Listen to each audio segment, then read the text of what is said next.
Wednesday rhymes with something that I can't think of at the moment. Anyways, yeah, sorry about that, happy people. I'd actually really like to play that game again someday, but I'd have to go and get an emulator, test that it works with the stream and all the rest of that stuff. But now that you've mentioned it, I definitely want to play that game on stream at some point.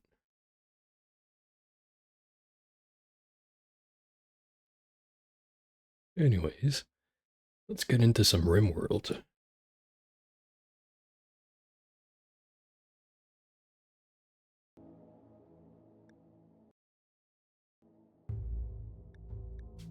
Now, last time we played, things went kinda sideways. Long story short, we were dealing with an imposter of some kind, an alien imposter that we found some flesh hanging out on the side of the base, like right over here, I think. And, well, we were in the middle of interrogating someone to figure out who it was. And at the exact same time, we also had the genius idea of, hey, let's send all of our dudes who know how to use weapons off to some other spot on the world not far from our base. I think it was like right over here or something. So we had everyone charge out to see what the problem was, and we found a whole bunch of monsters attacking a base. And then in the middle of us doing that, a monster popped out of our interrogation target, and also in one of our colonists who was just kind of sitting comatose in a bed. So horrifying monsters popped up, so we rushed everyone back to the base, but Unfortunately, I think we screwed up somewhere along the way because everyone died. Yeah, they're all buried now. It's Lewis. Or actually, no, wait, Lewis showed up halfway through the fight at the end, but he clearly didn't manage to save anyone, not even himself. So we lost Storch, O'Connell, Harvey. Was Eddie already dead before? Died on 2nd of April, May 5501. Nope, it was the 9th of April, May, where everyone died horribly. So who else was there? Yeah, Sierra, Akuja, Amelia, and later on we had or no wait, this one's 1st of April, May. These are the 9th. These are also the 9th. Oh yeah, Sierra showed up with the first group of guys, so with Nicole and Oro, and died horrifically trying to hunt a wolf. Yeah, things didn't really go all that well last episode. The last thing we did was we gunned down these 2 Thrumbos here using the amazing power of the M2HB turret.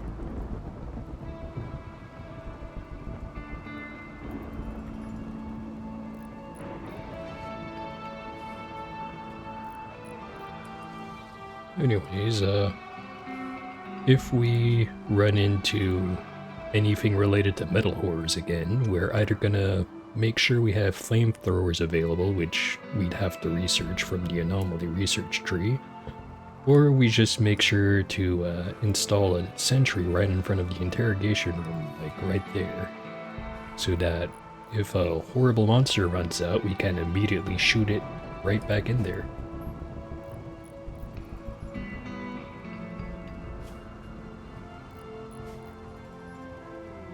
Meantime, our main goal right now is to get some more people, because right now only having 2 guys means everything is slow as hell. Is visiting, they've got some stuff to trade.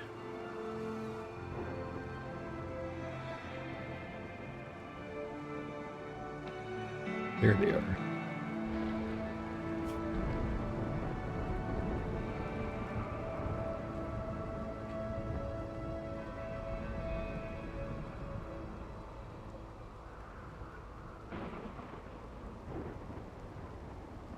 Don't seem to have terribly much, but we'll probably end up buying that medicine.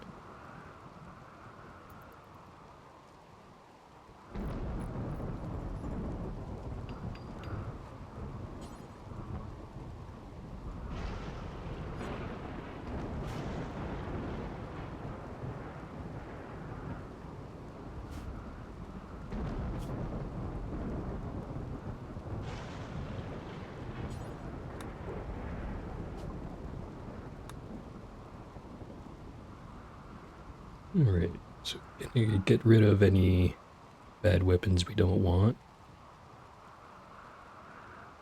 I think we're just gonna get rid of all these revolvers. There's the much better revolver and the machine pistol.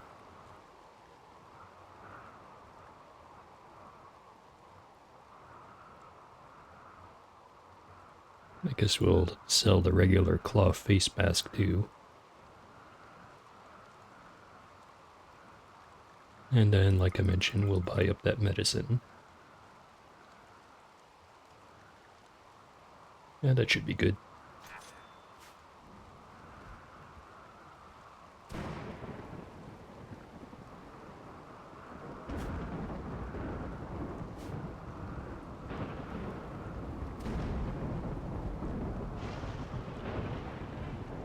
There's a dead rabbit over here.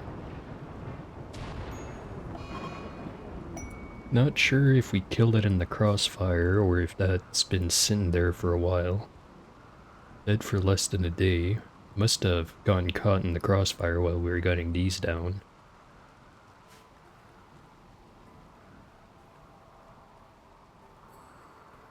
So we had an electronic discharge, but it seems to have already been taken care of. Fortunately, our batteries are empty now. And they gave us 5 components.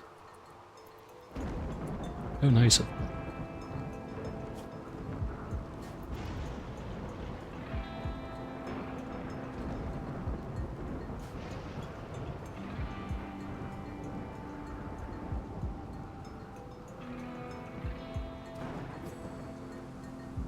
We've got about another 9 and a little bit days before we stop having a rainy thunderstorm in our base. I remember we gave someone permission to afflict us with this in exchange for a couple of books.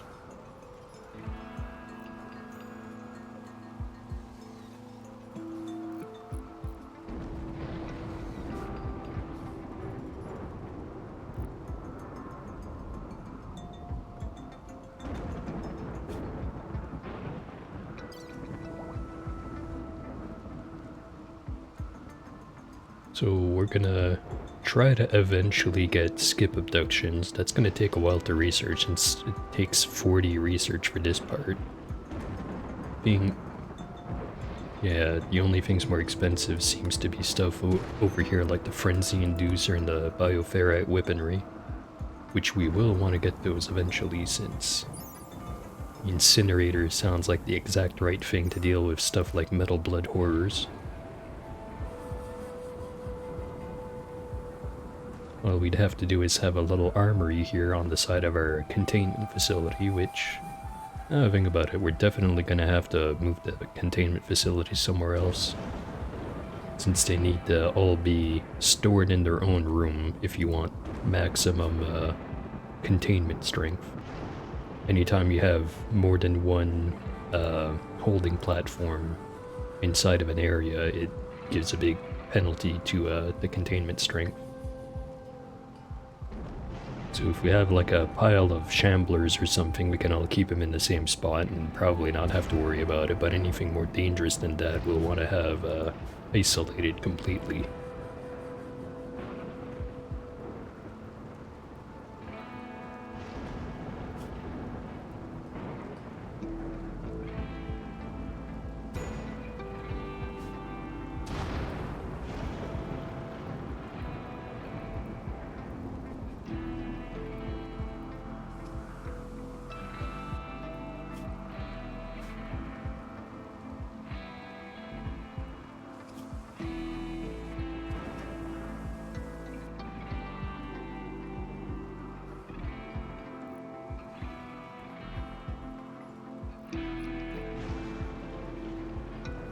So no hints that this was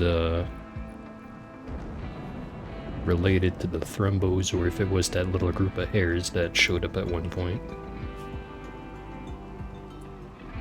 Nah, it must be from a group of man-hunting hares, because... Well, actually, do the other two have Scaria also? Yeah, that one does.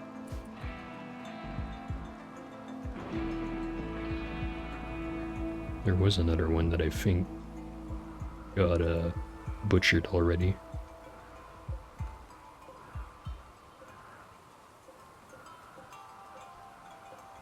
I don't see any rabbit meat there. Maybe it wasn't.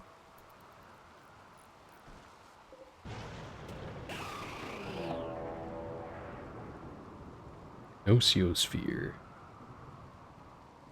Strange metallic sphere has appeared. It hurts to be near it. You could attack it, though you're not sure how it might defend itself. Or you could capture it using a holding platform and learn to make use of its powers. It seems quiet for now, but it's gaining energy over time. You can suppress the sphere when it has captured the holding platform, reducing its energy. Whatever the hell this is, I already do not like it whatsoever.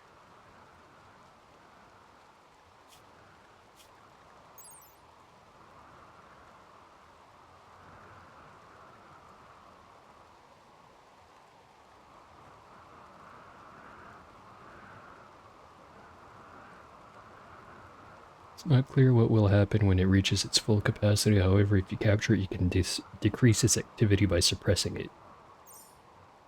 Yeah, it looks like we only really have one option of dealing with this right now, and that's capturing it and suppressing it.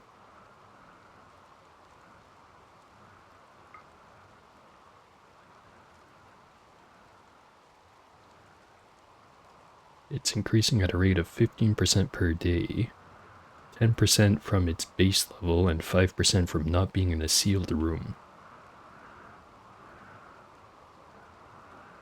You know what, just for expedience sake, let's get rid of the current occupant we have.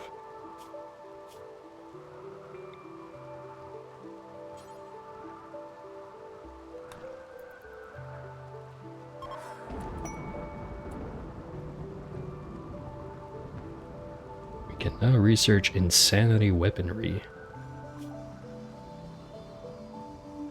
Restructure architect shards into limited use weapons that shock, manipulate, and destroy enemies using arco technology.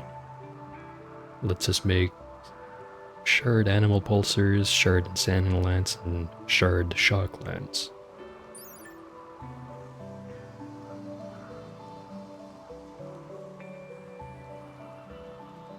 This insanity lance was crafted from a broken shard of dark arco technology. It has a shorter range than its non-shard based counterpart, and it requires line of sight.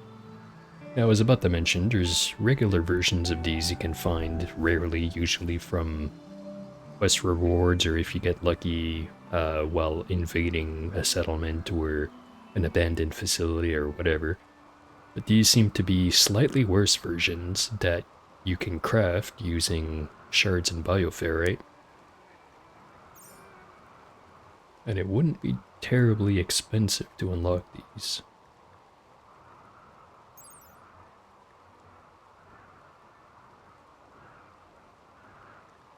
Who charges? Does it say exactly what the range is in here? Doesn't seem like it.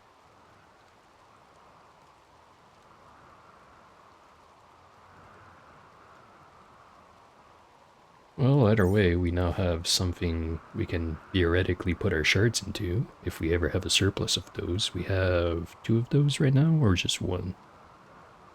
Seems like just 1. Right, so we got rid of this guy, the Sight Stealer. Now to capture this.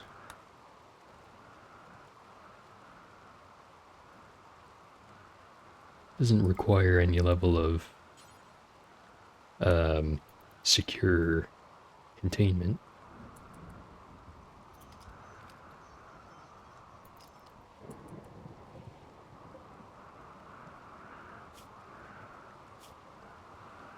Because we're gonna just have to learn about how annoying and difficult to handle this thing is the hard way.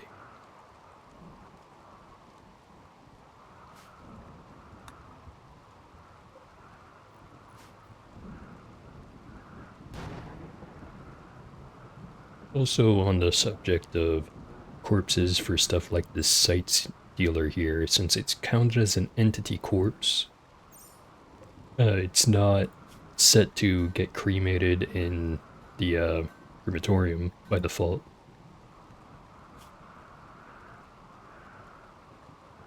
Because, yeah, there's human-like corpses, which also includes unnatural corpses, which I'm guessing is stuff like shamblers and stuff like that. And then there's entity corpses, which is stuff like the finger spike, the Sight Stealer, the tri-spike. Does not include the metal blood horde, but I'm guessing it's because those just don't even have a body. They just, if they die, they just turn into bioferrite.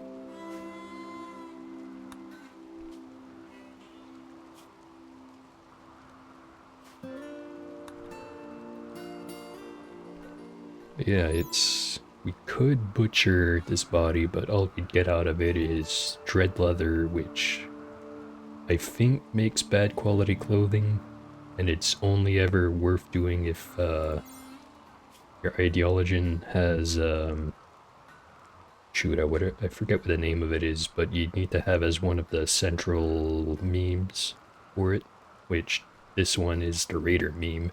You need to have the one for I don't think any of these guys have it, but it's one of them that lets you have a bunch of bonuses from doing the rituals and stuff like this here, so you'd actually have a reason to make clothing out of dark leather. Now, on the other hand, the meat they have, which we can look at, in this list here.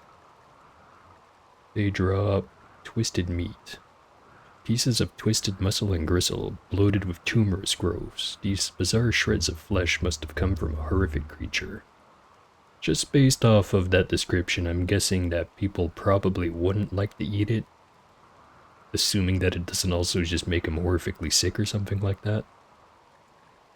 So I'm thinking we just don't bother butchering these guys and just let their corpses rot before burning them. Or alternatively, we can just set them up to burn right away. Yeah, let's do that.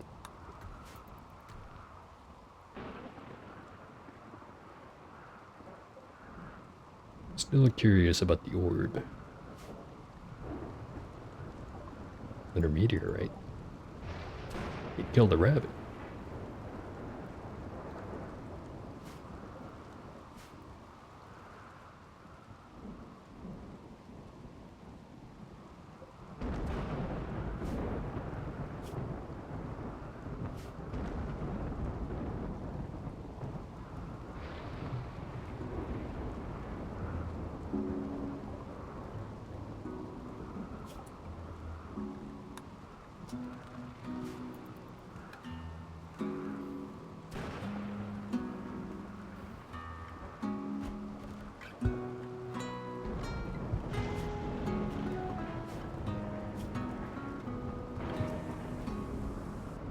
It's gonna take probably quite a while before we get this unlocked. In the meantime, we're just gonna have to hope more foolish raiders show up who think, yeah, we can just have 3 guys charging at a machine gun nest with nothing but crappy knives and some sticks we found.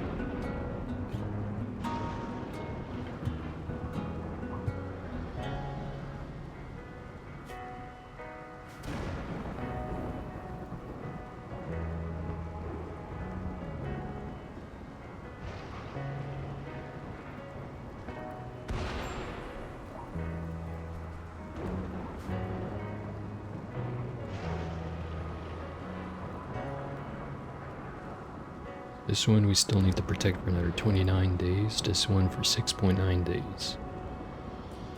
So if this one gets damaged, I think it's just a reputation loss. If this one gets damaged, we get 2 insect hives showing up.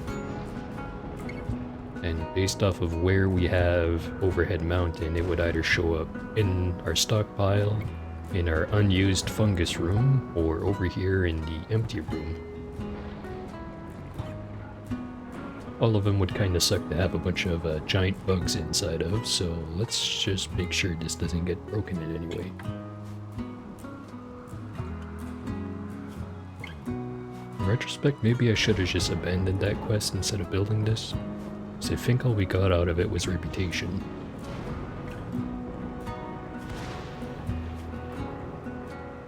Although we are getting pretty close to being allied with these guys. But it's kind of pointless unless if we can actually get all the way to being allied with them.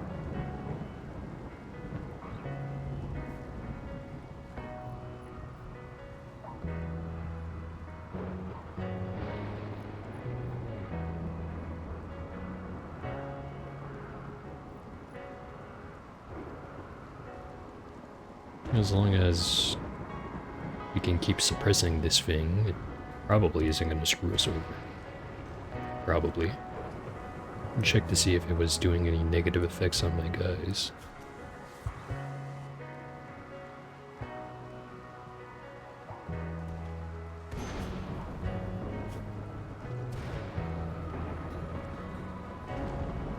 Doesn't seem to be causing anyone any harm. For now.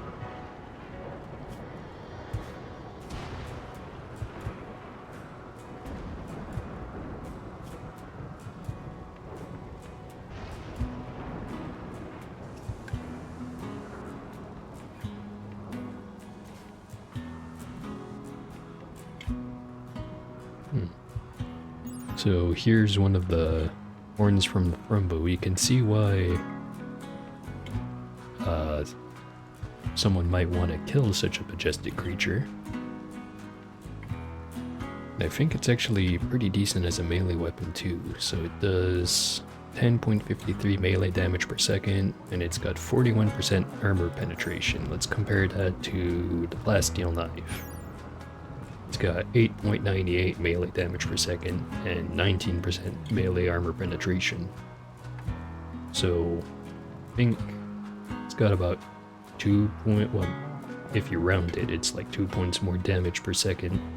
But it also has like a little bit more than twice as much melee armor penetration.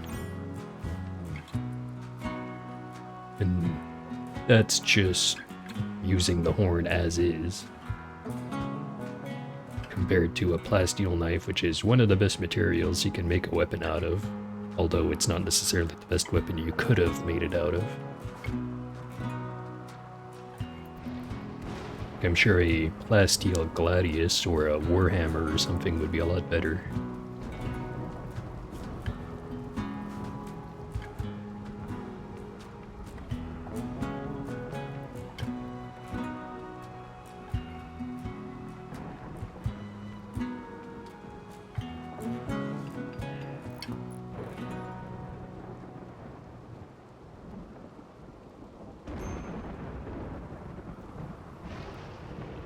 Now, one thing I probably will have to get figured out at some point is, even though theoretically once I have this big wall around their base complete, the enemies are only going to try to attack by this little gap I intentionally left in here, sometimes enemy groups will show up and just be like, nah, we're just going to bust through the nearest walls and avoid any turrets that we can.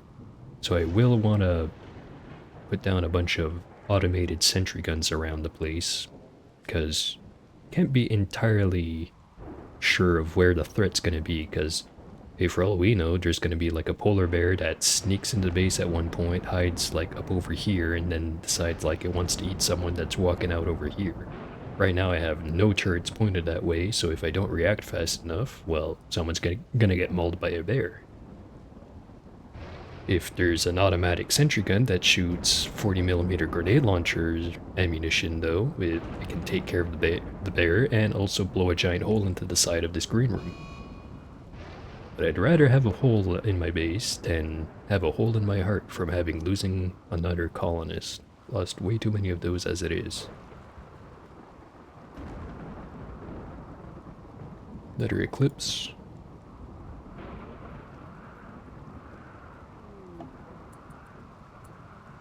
You've gotten some study done on the nocosphere.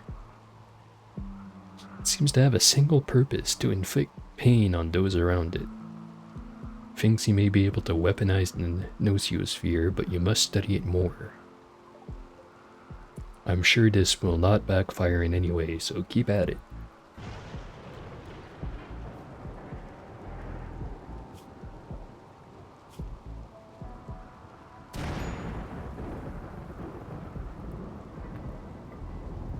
Might as well extract some bioferrite from it while we have it captured.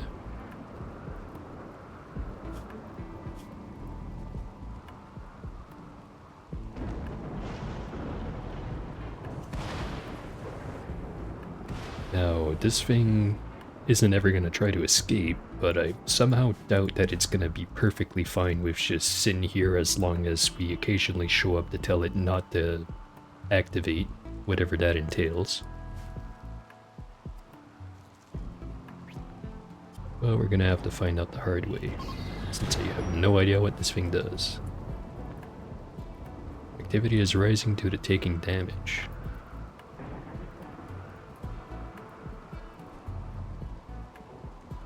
Did it already rise?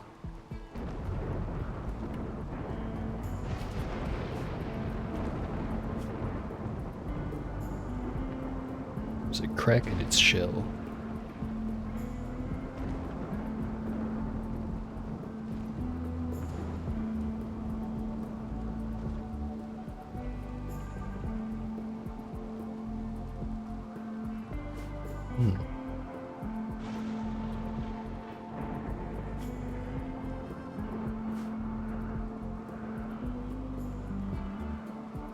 Nicole's mood seems to be getting pretty low.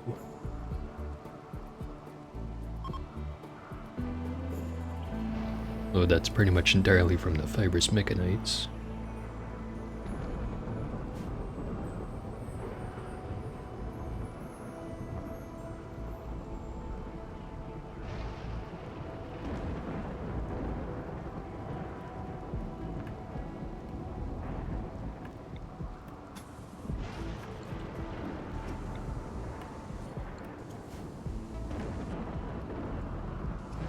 Not sure if I'm gonna make this the room for the rituals or this room the room for the rituals. Never really had a ritual room before now that I think about it.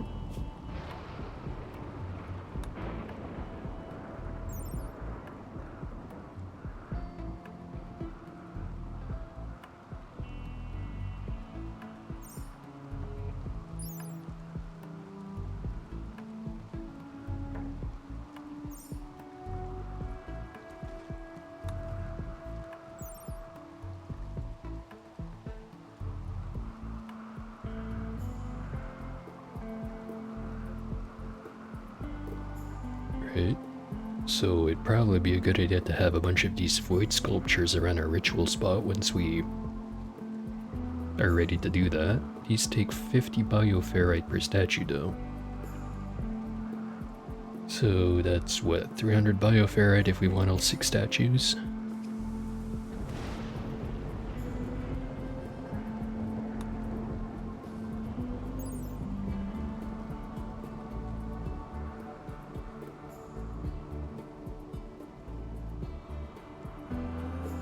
Then we can have up to 4 of these shard beacons.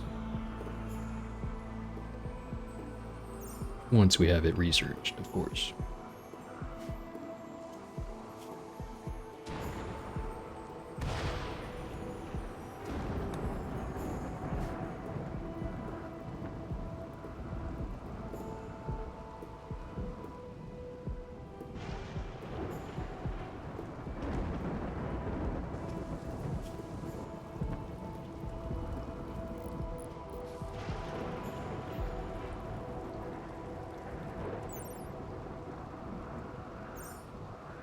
Now, I know that the way some of these diseases work,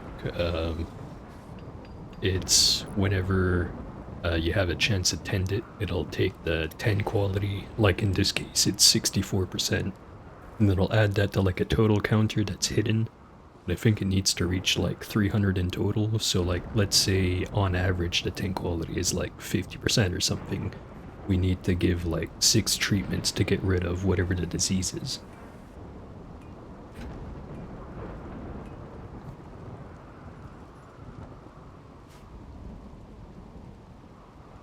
So in effect, it's impossible to cure stuff like this instantly unless if, I think, yeah, you can't do a normal surgery, but you can use the biosculptor pods with some DimWorld medicine to get rid of it instantly. Well, instantly, they still have to spend like 6 days or something in the pod having the treatment done to them, but it's probably faster than doing it the usual way. Probably. Another quest to make a big old monument. Usnos Berkiolos, or Berkiolis. Usnos Berkiolis of Empire of Perfection is requesting that you build a monument to spread images of her wealth across the land. Using $193 of material, we can potentially get either 13 goodwill or a telescope.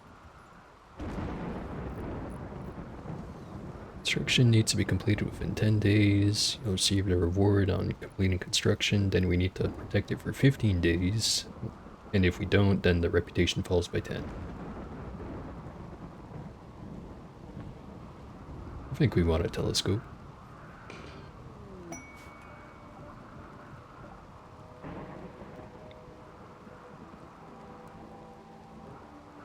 Put it with the other ones.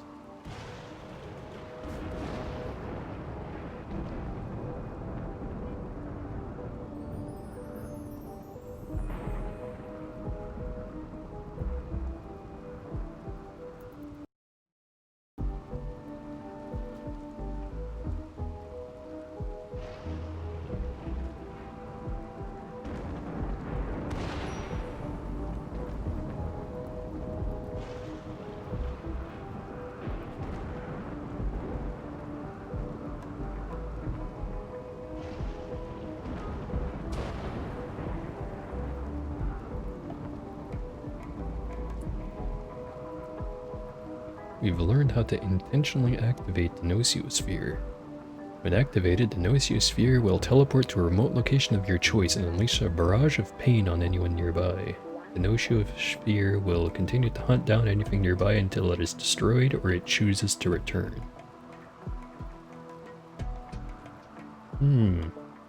So we have the option of unleashing it on whatever we feel like, but it might decide to keep going for longer than we want it to. Sounds like something very risky to test.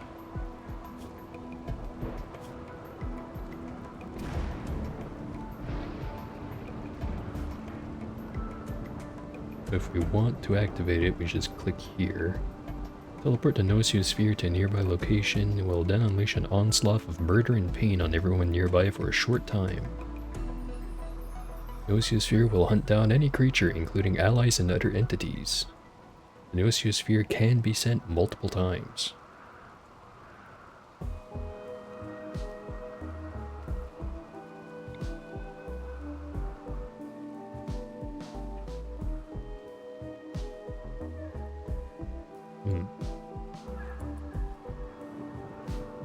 Well, we do have 2 machine guns over here. If that can't deal with it, then... well, we dead, but... let's try to avoid that situation.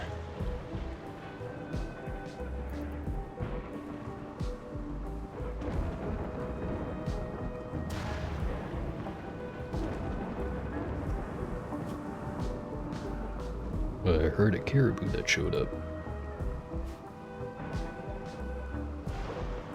Relatively small herd, but no reason to hunt him just yet.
Build this one out of sandstone.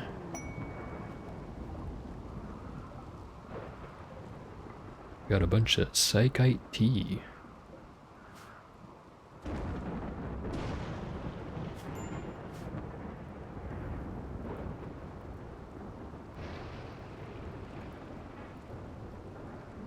First weather has lasted 16 days so far. I think it's just another 2 days and then we don't have to worry about, you know, the base randomly catching on fire in very mild ways repeatedly.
How many days do we have to build this again?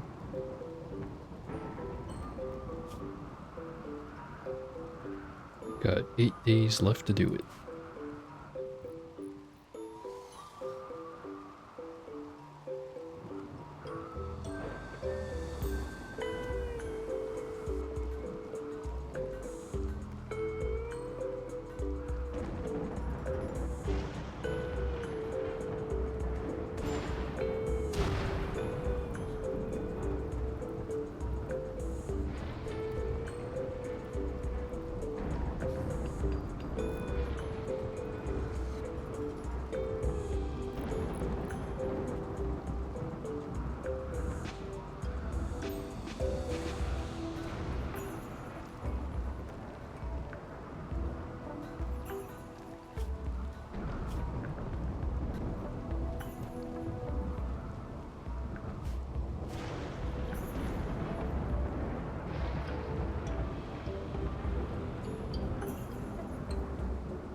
Going to get pretty cold outside.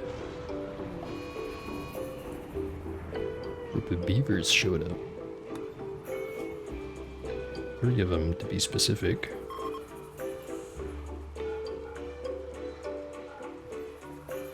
Why's this one hurt? Caught fire somehow.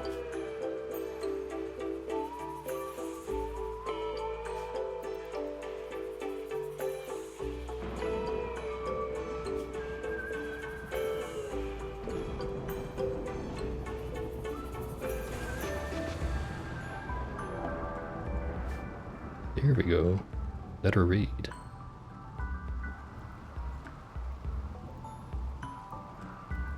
Guy with a club and a guy with a knife.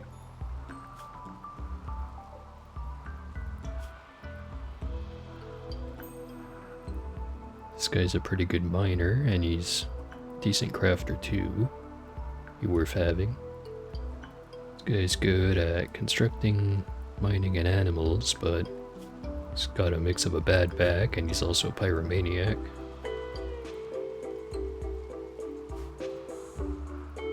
Yeah, we'll take both of them if we can get them, but that's the issue. We're probably not going to get them.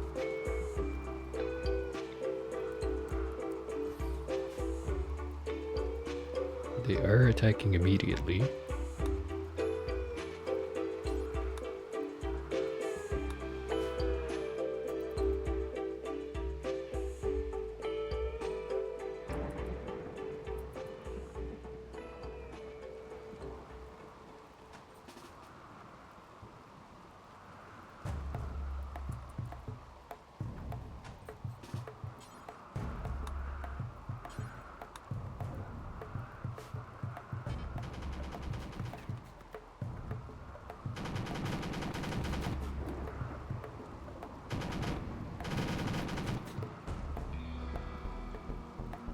Down.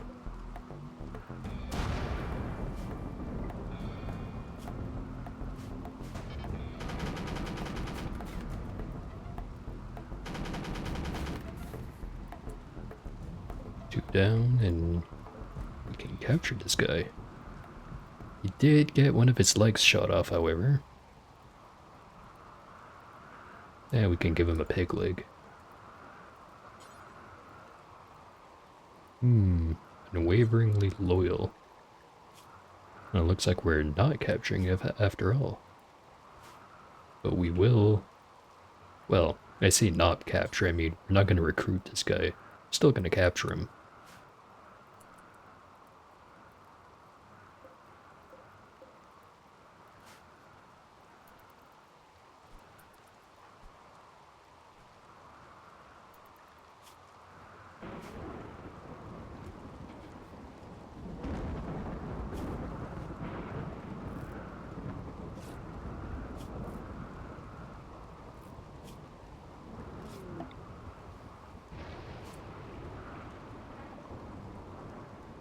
Guru has made an alarming discovery about the noosphere. The entity is showing early signs of instability. Once the noosphere starts to become unstable, you can dispose of it by sending it to attack a hostile threat. For a short period, the noosphere will hunt down anything nearby, friend or foe. Once its onslaught is complete, it will permanently depart. If it becomes fully unstable, it will no longer respond to suppression. So we're gonna want to get rid of this eventually. Question is exactly when.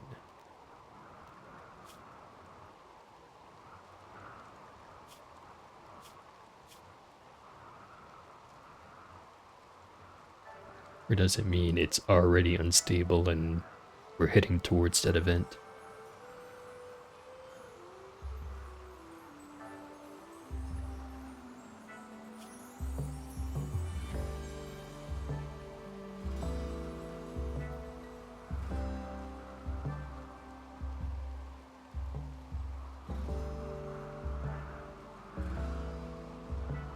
It says once it starts to become unstable. I'm not seeing anything on the sphere itself in terms of in any of these menus about if it's already unstable or if it's only gonna trigger once we send it out.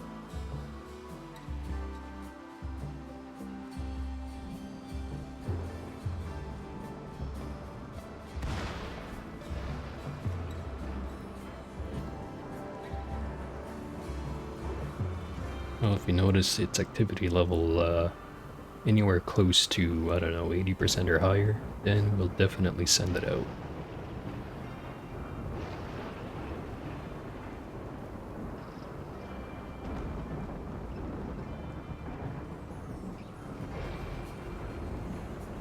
The suppression's still working, so don't have to be worried just yet.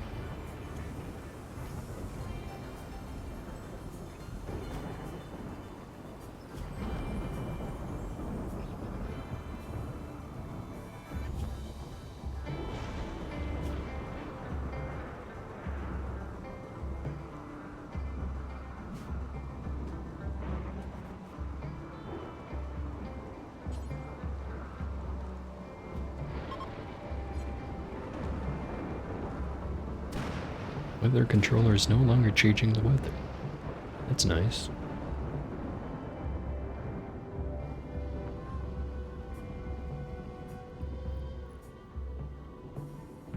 It's no longer raining.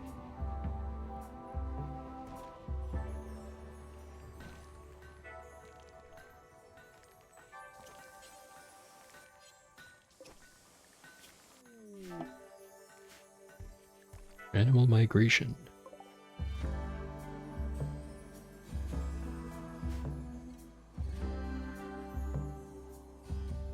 Some tunes, you see.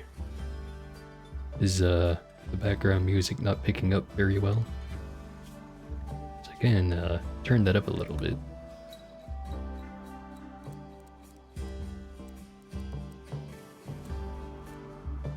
There we go.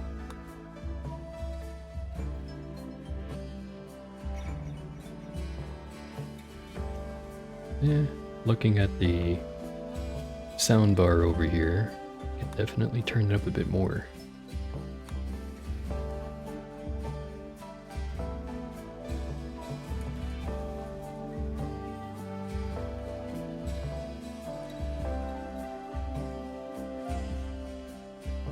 Oh yeah, in case you haven't noticed, Billy, we have a giant meatball in our holding cell now. Do not ask where the meatball came from, we just know that its one purpose in existence is pain. Like, we can release it.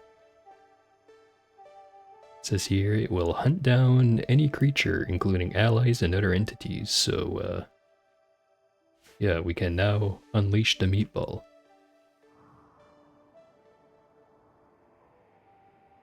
I certainly hope someone shows up soon, because we had a message just earlier saying it's unstable.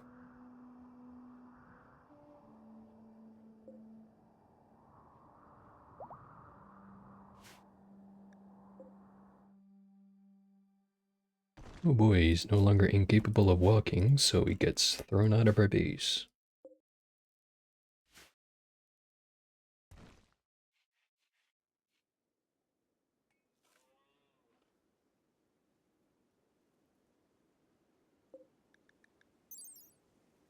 It's going at a move speed of 0.7, which, for reference, the base value is 4.6. So he's slowly walking away with his one leg. And he's no longer a problem.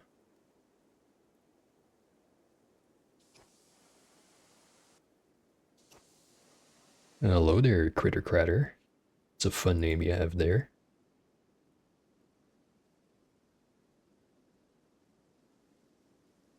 New user indeed.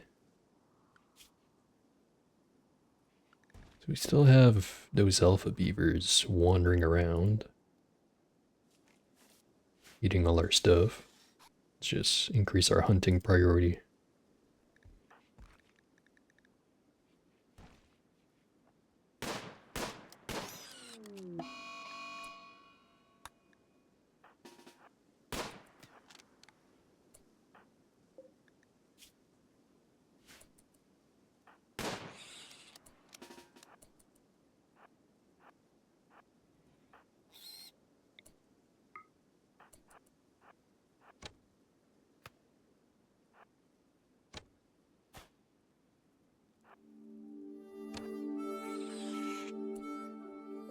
All right.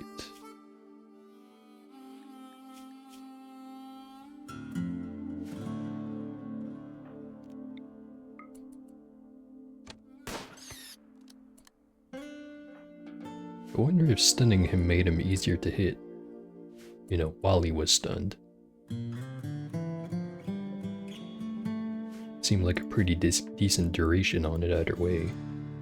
Maybe I should have Nicole set to hunting too. Yeah, she's kinda crap at it. Yeah, maybe we don't then.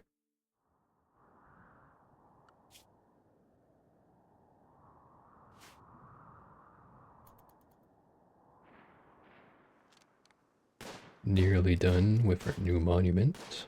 Still have 5.5 days to build it. Just gonna have a short hunting break before we do that.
Great.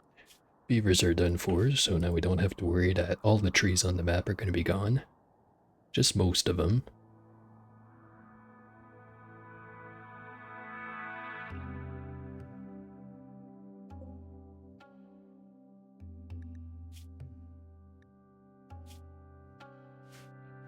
I wonder if we have any new entries in the codex here.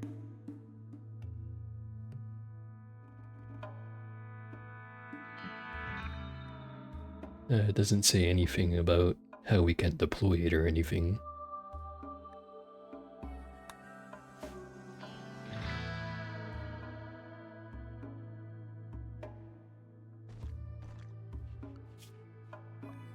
Slowly inching towards skip abduction.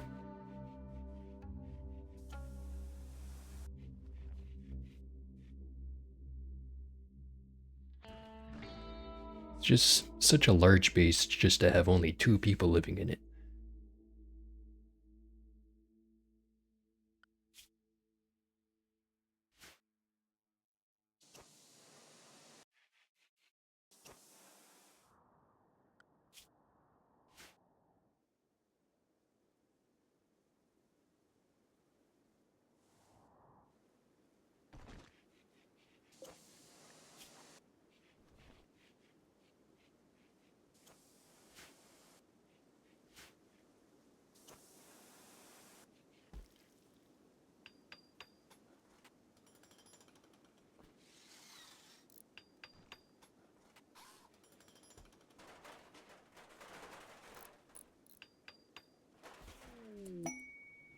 Okay. Alright, telescope showed up. Let's find a good spot to set this up. Let's put it right over here.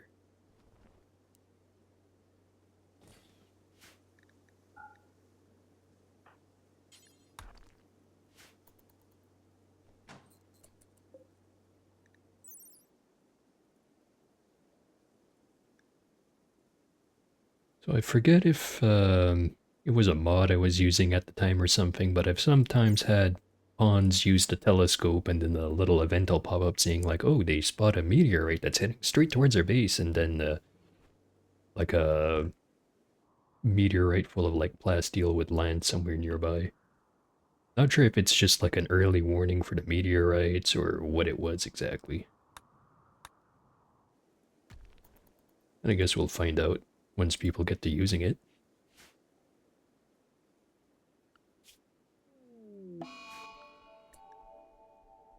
Ah, now both of our dudes have fibrous mechanites. Isn't that just fucking lovely? Technically, it makes them more productive, I guess, in exchange for a bit of pain.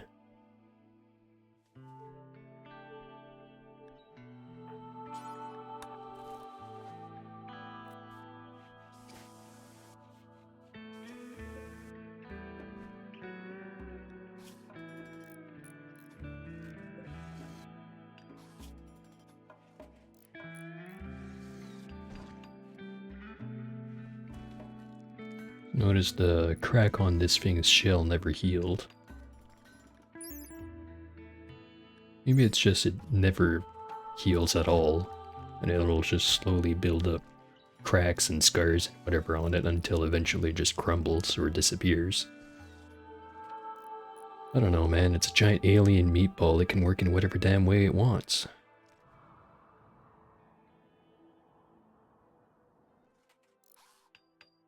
For all we know, it's just a tiny gnome stuck in the middle that's powering the whole thing using nothing but pure anger.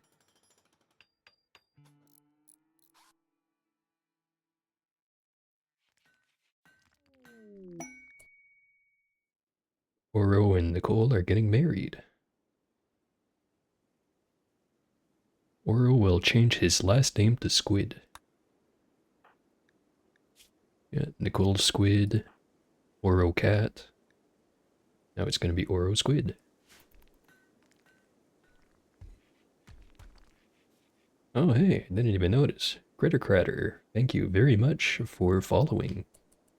9 minutes ago, I'm definitely late on that. Celebration of Assault Opportunity. Every year on the 5th of September, Raid Surface can have a special celebration. To begin the ritual, select one of the following and click Begin Celebration of Assault. Lit campfire or ritual spot. Doesn't tell us anything about what the hell the ritual even is. Let's have a look. A dance party with drums. Participants will gather, socialize, play drums, and dance to have fun and connect with each other.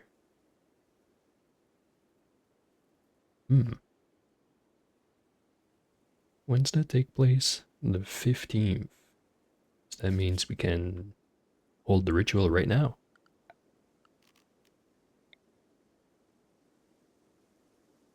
I'm gonna put a light ball and a bunch of speakers. 1, 2, 3, 4, 5, 6. I should probably put these up against the wall, but our electricity only goes up to over here. Let's just get this stuff built.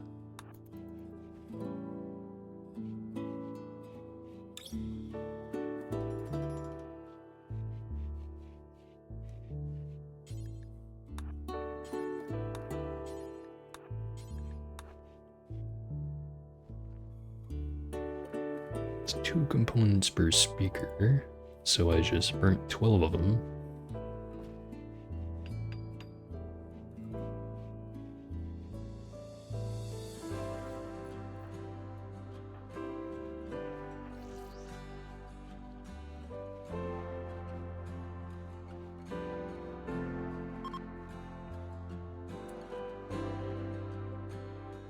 Just took some more damage.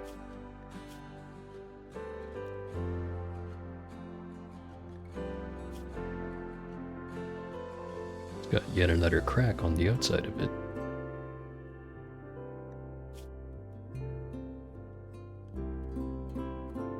Judging by the pile of bioferrite that's right here, I'm assuming it's whenever bioferrite gets extracted from it is whenever that happens.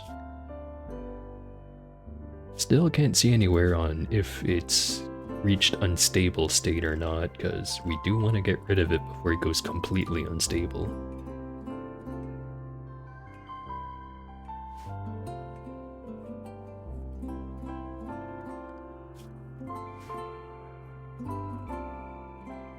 Anything, now I'm kind of hoping we have a big raid that shows up just so that we can unleash the meatball and reap the rewards. Or the horror, whichever.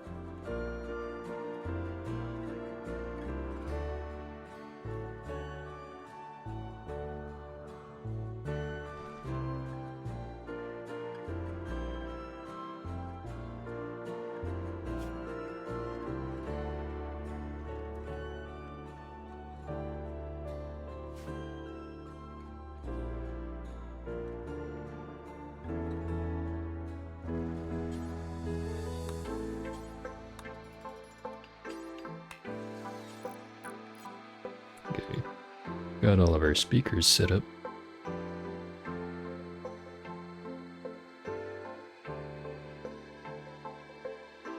Now it doesn't let us start it from the light ball, so now I'm wondering if I didn't make a mistake. Like if it literally has to be drums and it can't be a loudspeaker.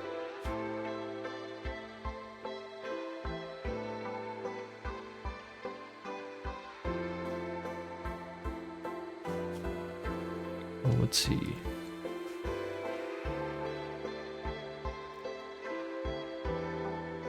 No nearby drums. Yeah, I guess I should have clued into the fact that we're specifically talking about drums.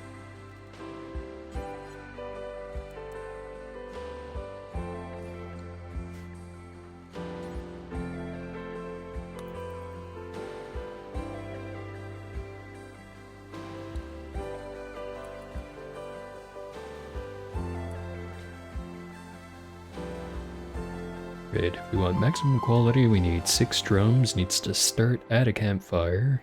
Ideally, it'd have more participants, but we can't really change that right now. And of course, it always helps to have it in an impressive room.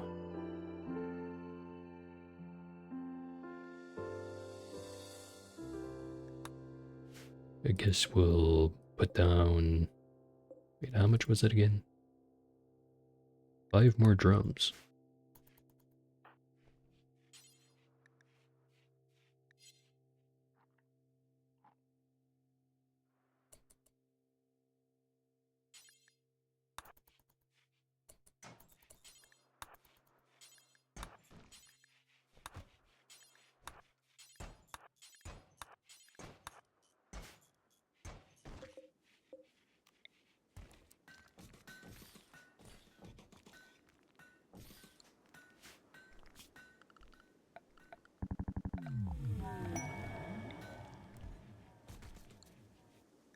Psychic Soothe. Email.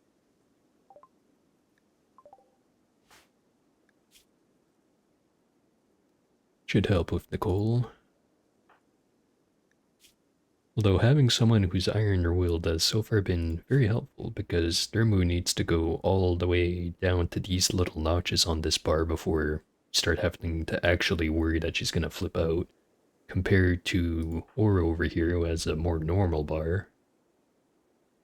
I think that's like 40-ish% mood or something, so for Oro we just need to be above that level and we don't have to worry that he's gonna freak out, and for Nicole, I'd say that's what, 15%, 20%, something like that.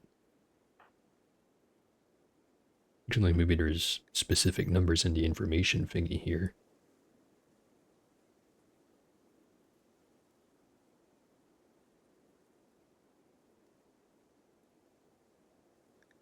Mental break threshold, 17%.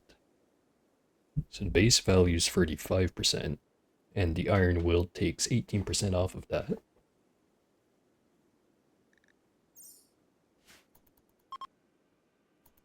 Winter has begun.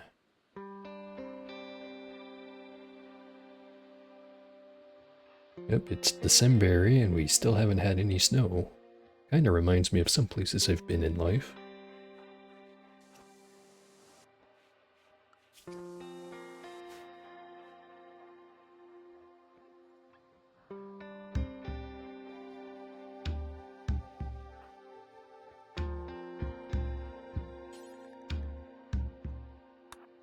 We probably should get around to building all of these before we miss our chance for the ritual.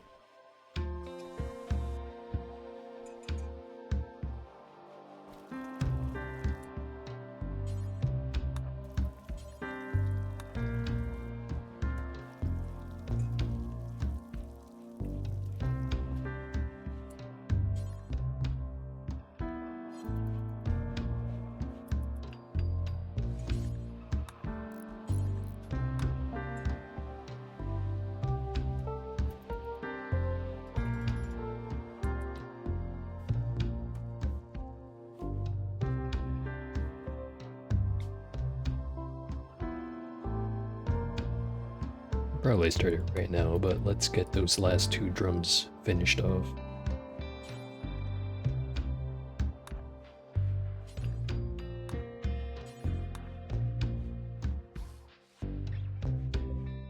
Alright, let's start it right away.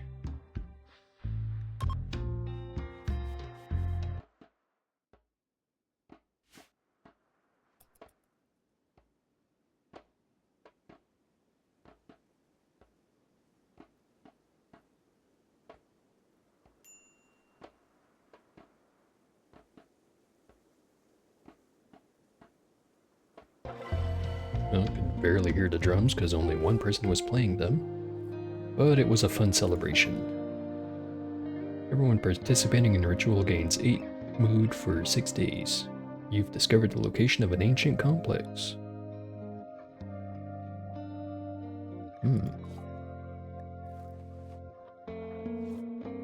Now, knowing the location of a complex is fine and dandy, but I don't think we have anyone that has the appropriate outdoor clothing required to travel around in the middle of winter.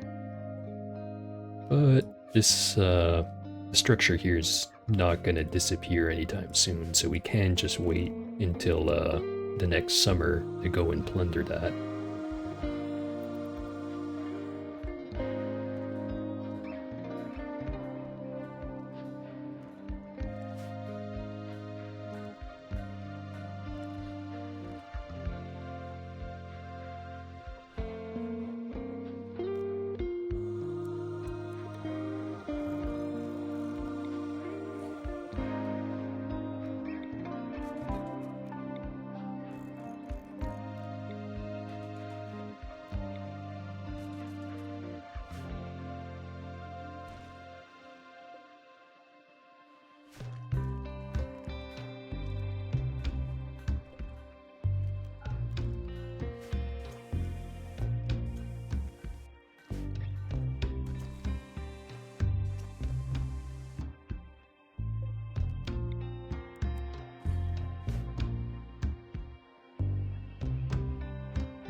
The timer seems to have run out for this little monument we have here. That means we can tear it down and get the resources back from it. This other one here is going to take 12 days, and this first one we built is going to be another 17. Although those ones we can keep up for now. Don't think we're in that desperate need of getting the sandstone back. The steel, however, well, might as well preemptively get it back, because we are going to use up all the steel we have eventually.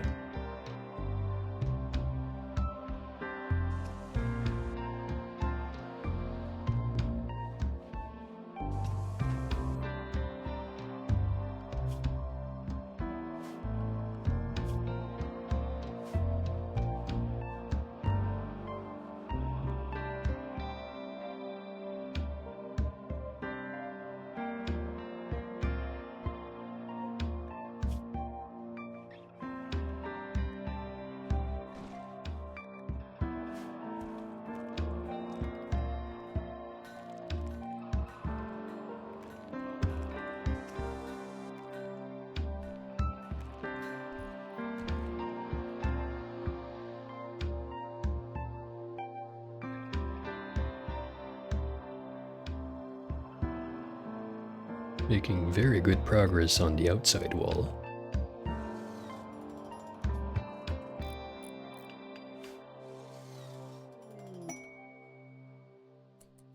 Above 1, finally getting snow. 2, we have a caribou that's self-tamed.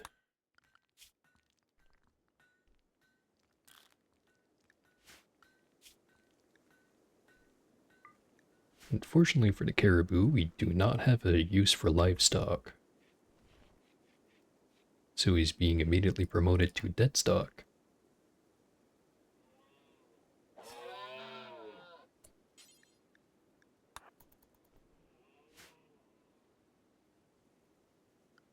Think about it, never looked to see what these guys' dietary preference is. They do not like the fungus. They do not like insect meat. They do not like nutrient paste. I don't see anything about any preference for meat versus veggies, so I'm assuming that they're perfectly fine with regular types of produce and regular types of meat. They're fine with slavery, so I guess I could have made that guy we captured earlier a slave.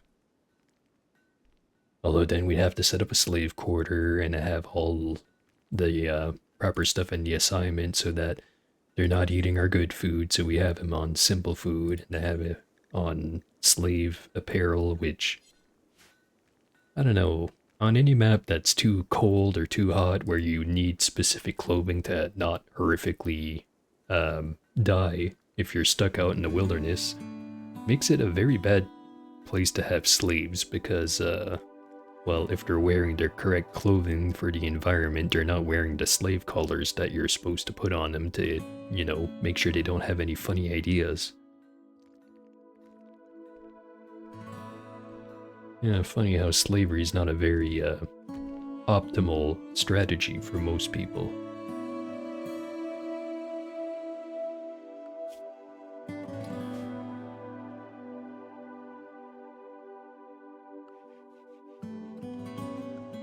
But another thing we can do with any kind of excess people we run into is, since they're fine with organ harvesting, like, instead of releasing that guy, I could have just grabbed one lung, one kidney, and then his heart to get maximum value out of his organs, and then sell those to anyone showing up. As far as they're concerned, we grew it in the vat. We did not take it from a person.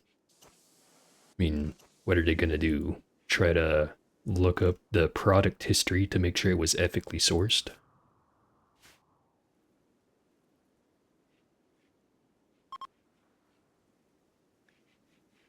Psychic Soothe is over.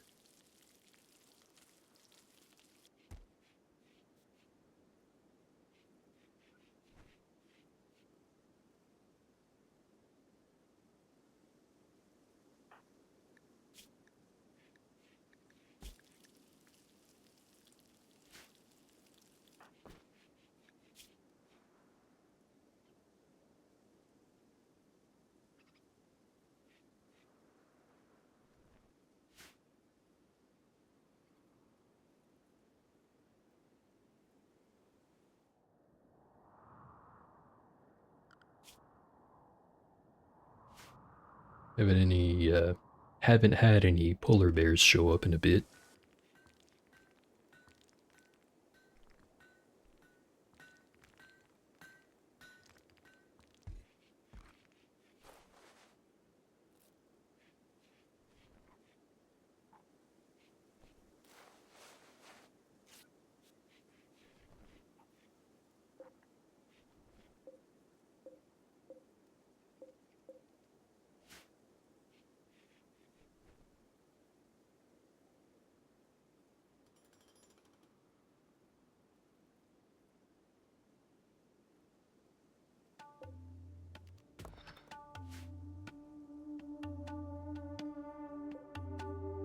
Lots of compacted machinery over here.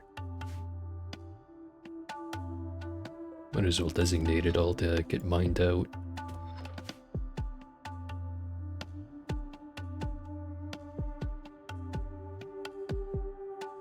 Could do the same thing for steel, but don't want it completely filling up our outdoor stockpile. Which I know I could probably put some shelves down to increase the amount of storage we have per tile.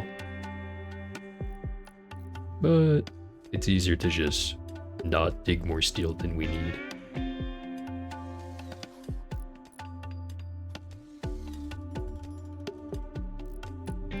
-40.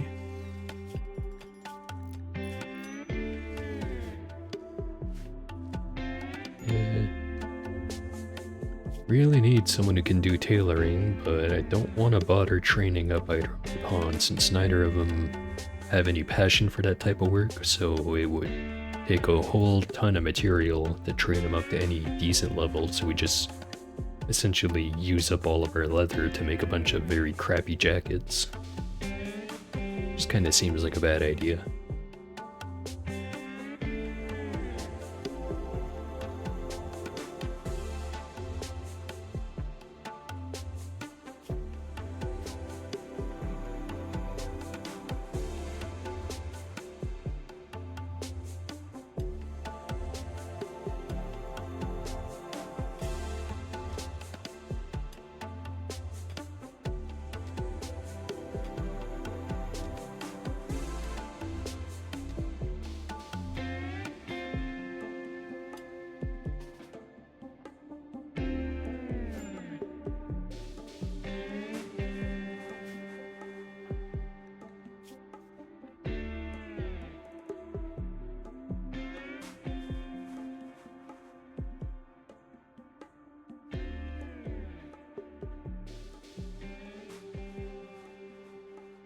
Yeah, we might have to take Nicole off of mining or something. Or just set her to stay inside the home area. Don't want her losing toes and digits to the frostbite when it's so very easily avoidable.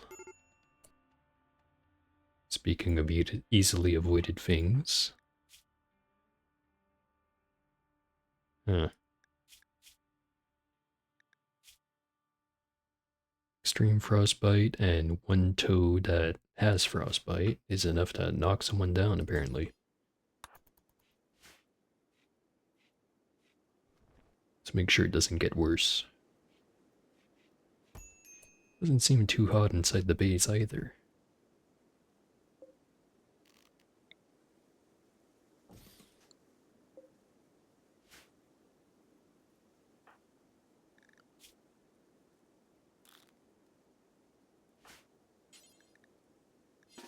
Let's just make him not use medicine for now.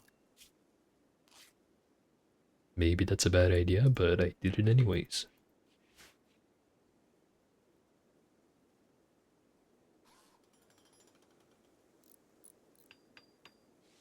So I'm not sure if it's just me, but don't remember it getting all the way down to -40 last in-game year. I thought it only went down to like -35.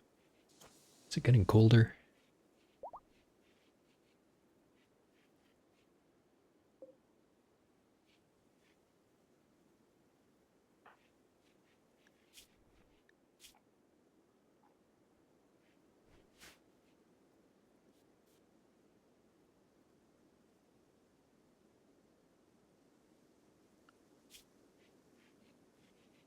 Halfway to being able to abduct people using dark rituals.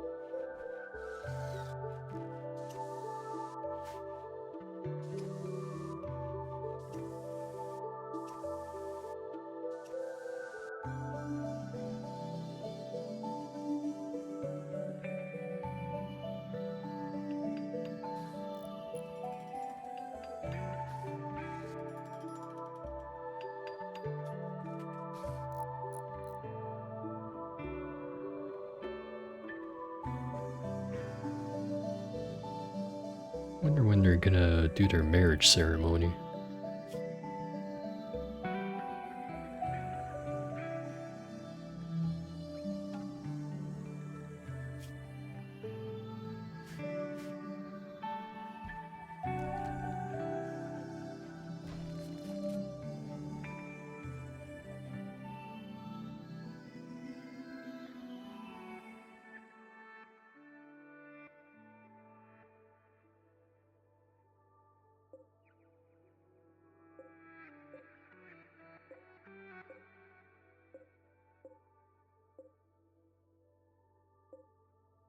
Probably get rid of the low quality bits.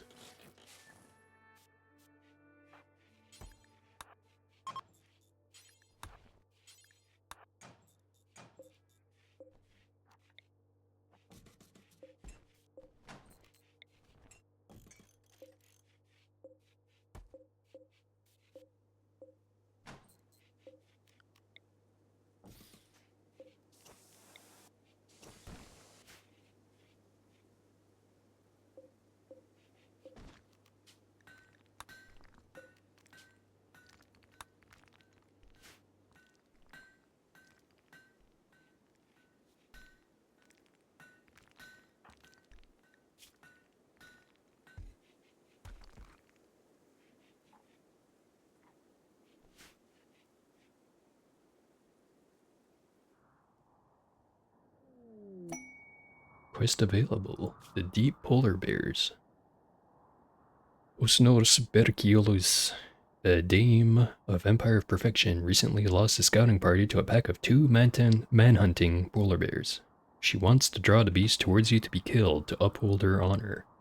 Polar bears will arrive in Sturdy Boot 12 hours after you accept. Now, is there any rewards here that would encourage us to do that? A book about craps. Orbital bombardment targeter. This is single use, I think. Seems like it.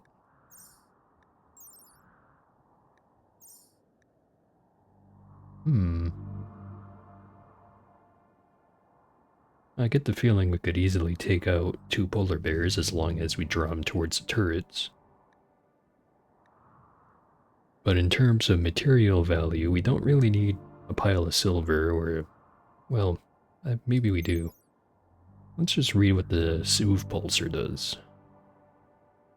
When used broadwave psychic effector, the psychic pulse includes self-satisfying perceptual distortions, giving a temporary mood boost to everyone in the region. Yeah, that would probably be pretty handy to have. And I don't really want the honor, so I'll skip the book. Yeah, let's accept that for the money.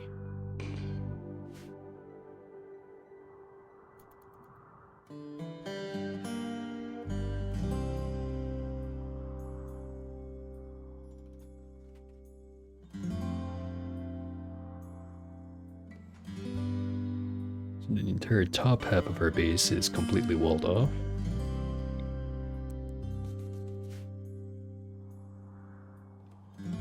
And we just have to worry about the bottom part here.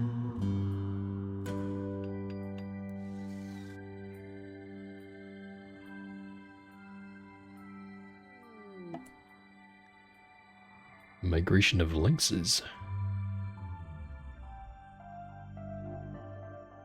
Is that 6 of them? 7.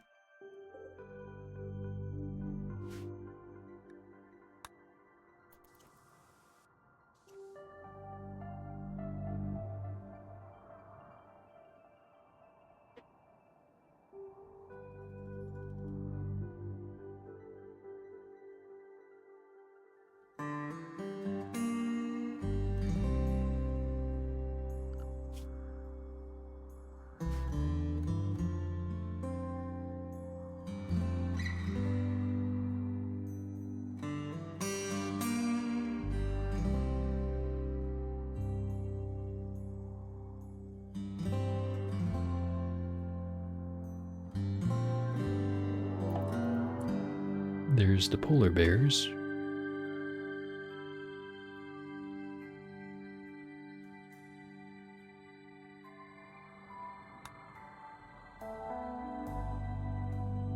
So I'm thinking what I'm gonna do is have both of my guys on standby inside of the base, because it is pretty cold outside, and Nicole will quickly build up frostbite, and Nora will slowly build up frostbite since he's a little bit better protected. Just wait for the bears to get close enough, and then we'll run out and man the machine guns.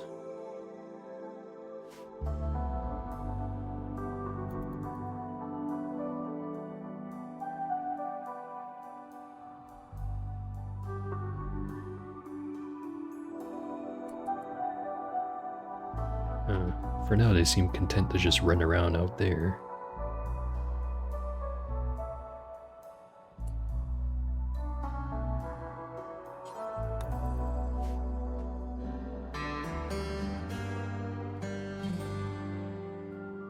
Are they going for it?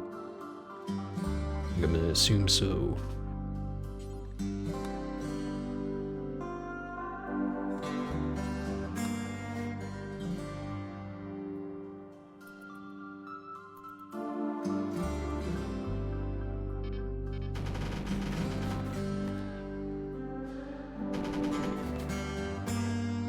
One down.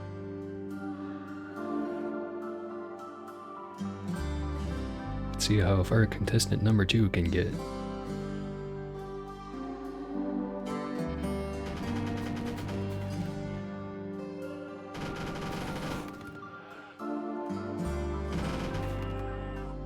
He got a bit more distance.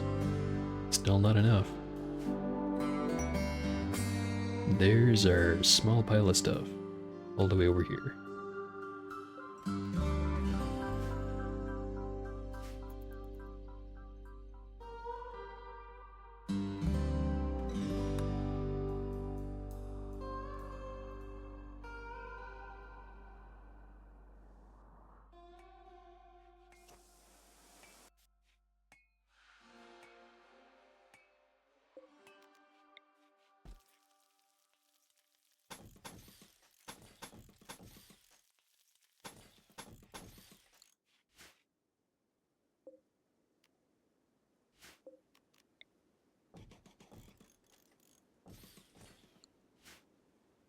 Build some airlocks on those. Might help keep the heat in. Actually, what would help even more is if I also made a double layer.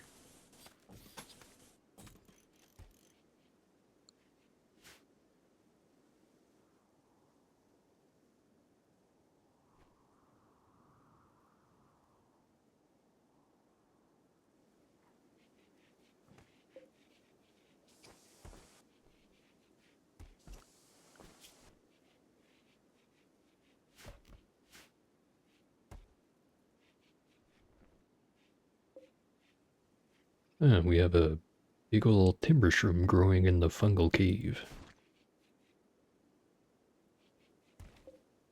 And some bryolux. Heck is a bryolux? Blue moss typically found in deep, dark caves. It is sticky with tangled fibers, which slows anyone walking over it. Dies when exposed to light. We have some mysterious sticky substances growing in our dark cave.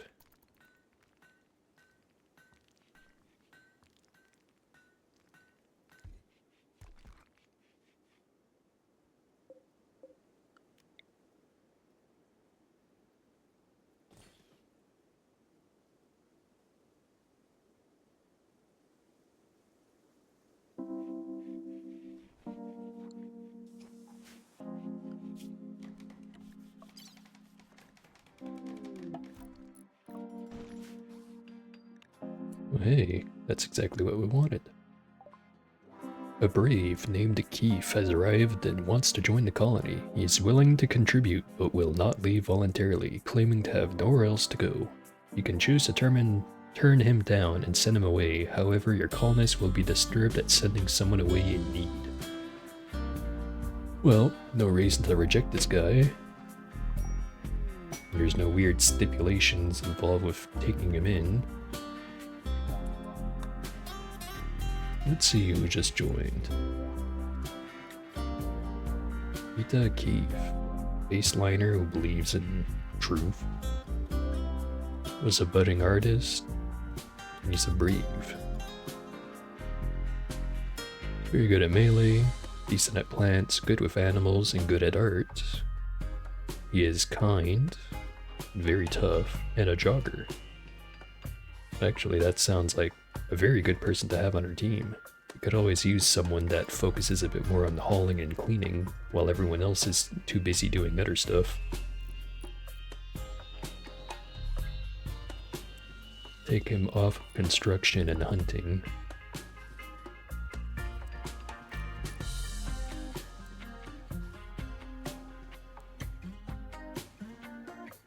Actually, I'll just leave hauling clean down at the regular priority.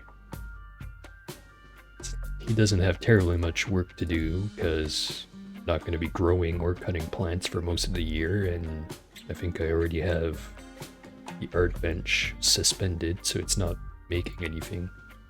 Turn that back on.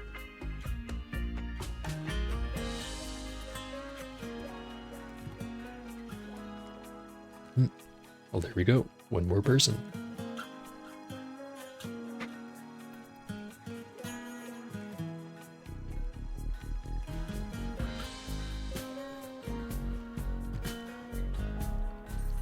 He's ever so slightly better at crafting than the other guys, but I don't think we're gonna make him try to tailor up some more clothing.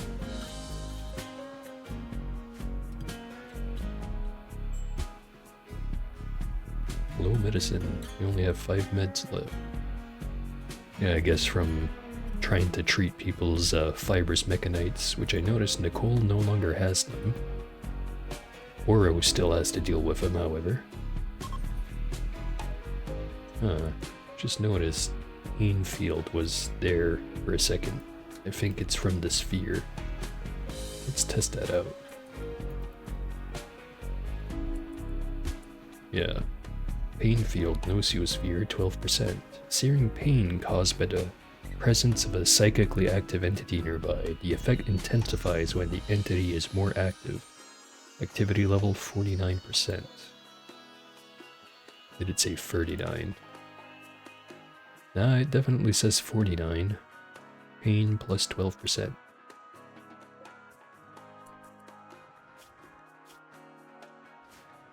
Sure hope that's not a sign of us losing control of it.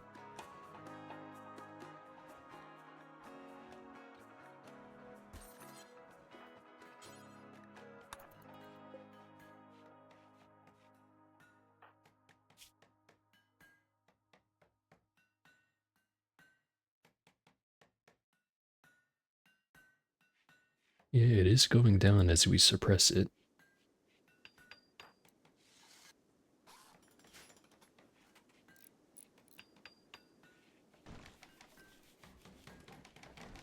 Good thing we don't have this stuck right here next to the sleeping spot. That's very much a mistake we could have easily done.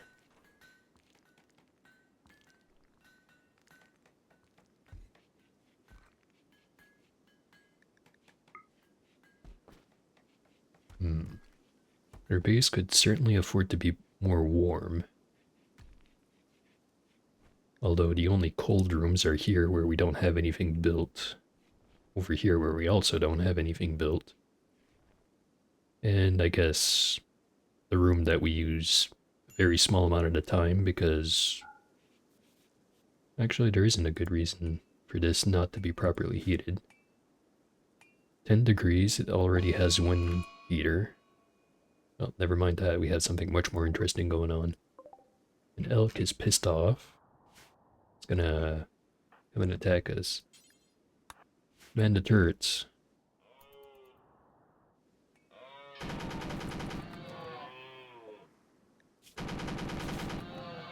There we go. Just gonna set that to hunt. I think it's if they're not assigned to hunt and an animal out in the wild dies for whatever reason, it'll rebid it automatically. Or maybe I'm just completely wrong. Either way, I'm gonna hopefully have someone run along over here and collect it. It's not like we have to worry that a polar bear is gonna come along and eat half of the animal before we come and collect it.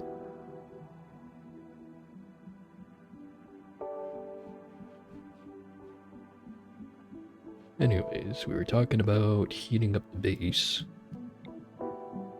Let's just put one heater over in this room here.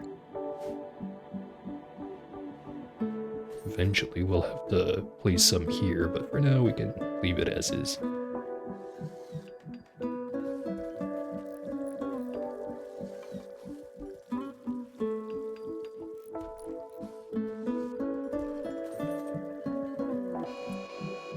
Shamblers approaching.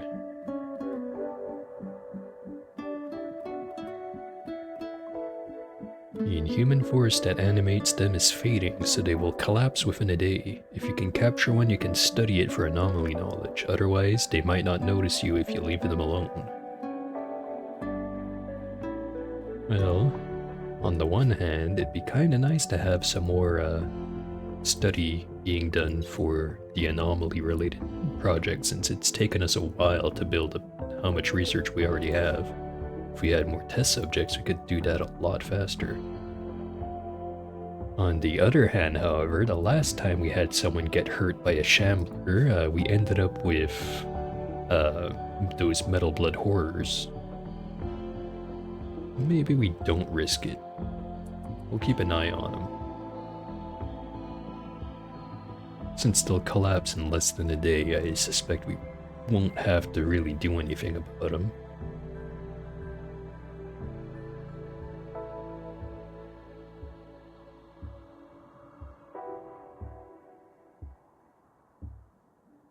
Yeah, none of our pawns have any reason to go up over here in this corner.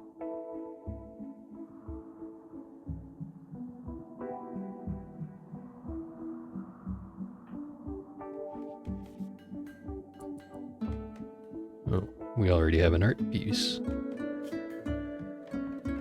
Here's a piece by Keith, a cannibal. On this piece is an illustration of dozens of singers and hypnotists eating carrots together. The lower part of the image is dominated by a philosopher. The work symbolizes need. Well, not sure if I can quite imagine what that would look like in my head. But if it has a beauty rating of 135, then what am I to say about it? Now, I think our temple is plenty impressive looking enough as it is. It just needs the walls moved, so don't need an extra statue there. Our recreation room is very nice looking, although it could always be nicer. Our barracks is pretty nice, but similarly, it could be better. Yeah, let's place it right there. Right now it's at 89, 102. And this is a nice little boost.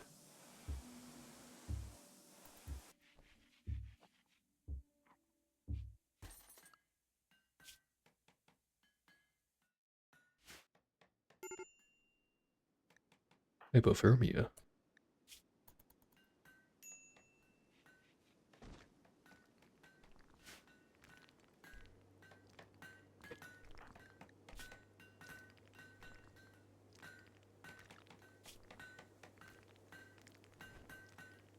You know what? Maybe we just put Keith on crafting anyways.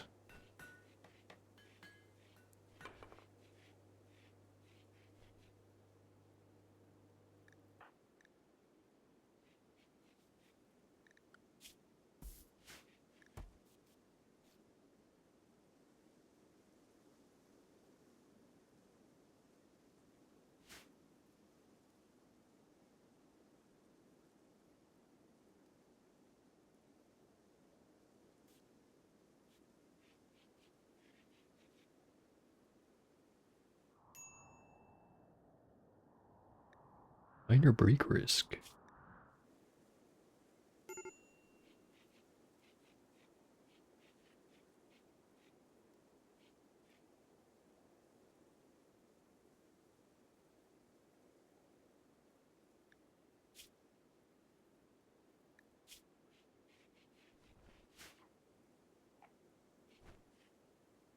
Hmm.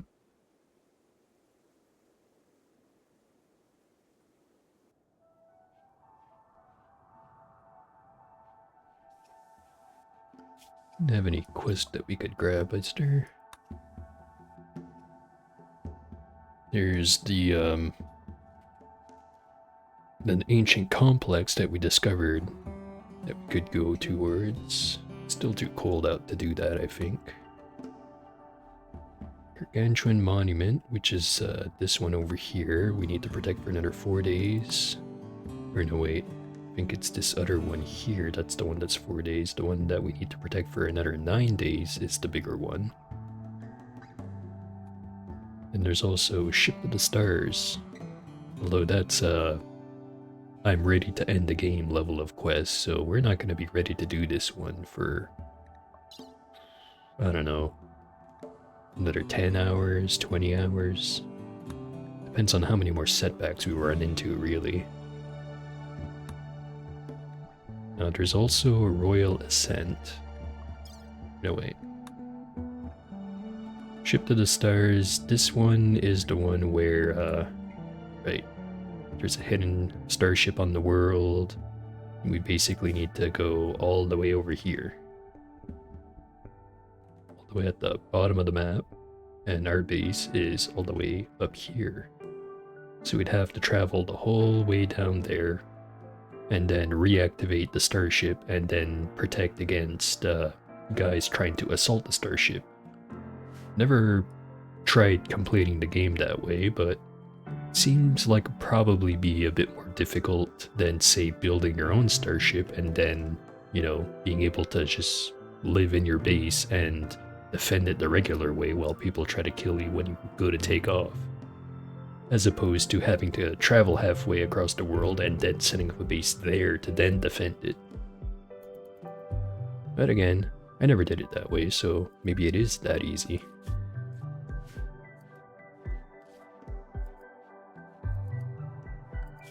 And yeah, this one, the Royal Ascent, this way of escaping on the starship is instead of building it yourself or going to the hidden one across the planet, it's you invite the High Stellarch of Empire of Perfection, and you need to satisfy his royal needs for 12 days, which can be pretty challenging. You need very high quality food, you need a very high quality bedroom, and you also need to keep him entertained while he's there, and boy is it difficult to keep his mood up because, you know, he's the most royal motherfucker you've ever seen, so nothing short of the best is gonna suit him. But anyway, you guard him and keep him happy for 12 days and he'll let you ride off of his starship with him.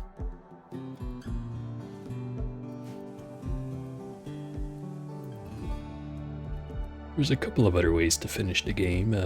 I know that in the Anomaly DLC, the most recent one that's been adding all the stuff like the giant meatball here, that one has a victory condition where if you're playing on the default mode where you have the obelisk available to you, if you power it up enough, it'll unlock some ending of some type. It describes it as making a pact with a dark architect god or whatever, which kind of just sounds more like a very elaborate form of suicide rather than a way of winning the game, but well, what do I know? Maybe they actually are offering true power and not just a big trick. Kinda doubt it, though. Oh hey, another distress signal. You've intercepted a distress signal from a nearby camp of Zadabri Alliance. The frantic voice begs for immediate assistance defending against a threat. They offer everything at their camp in return for help, including shards of powerful arco technology. Sure sounds familiar, doesn't it? It's very not far away. 1.7 days of travel to get there. But we don't have anyone that's equipped with the right stuff. Shall I say that? Suddenly he's got a park on. So does Oro and Nicole. Oh, so I guess I just lied to you just then. Keith must have already made some extra stuff. Yeah, worker Keith making parka. Okay, so if we wanted to, we could send people to go help out over there. How long do we have to do that? It expires in 15 days, and it's going to take about 2 days to reach. So we could wait a little bit before sending someone out.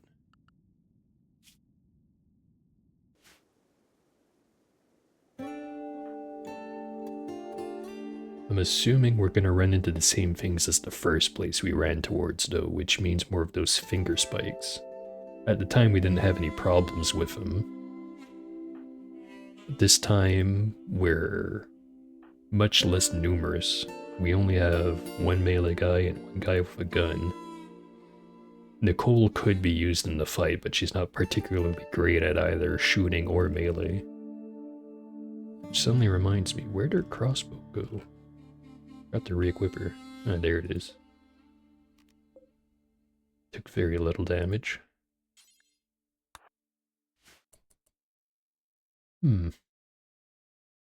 Yeah, I guess we could just send everyone off to an expedition, go see what they have. Although, if we do that, we'll be leaving our base completely undefended, and we do have to worry about managing the meatball. It only goes up by 10% per day, but traveling to and from that base would charge it up by at least 40%. So we'd probably have to suppress it, run off, and then come back. And that's assuming there's not some massive delay.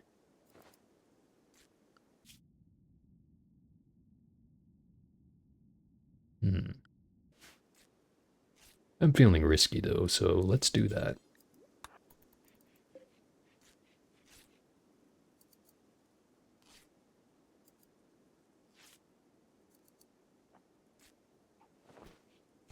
I think that's the most we're gonna get it.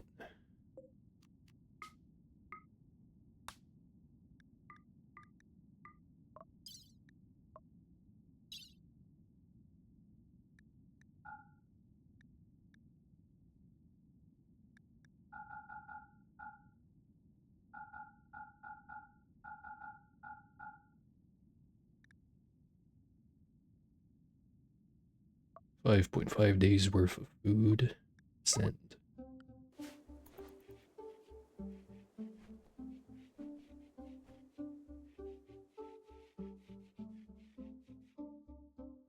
So we're kind of just gonna have to hope that our base isn't gonna get squatted on while we leave.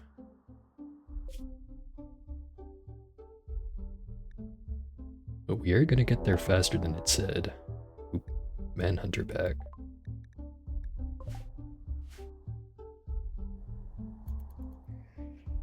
So we're gonna have to deal with some pissed off rabbits once we get back. Assuming they're still pissed off. I know that if you wait them out long enough that they go to sleep and wake up again, they no longer have Scaria, which, you know, that's how you cure rabies, right? You just have a nice nap. Anyways, yeah, they probably won't be an issue.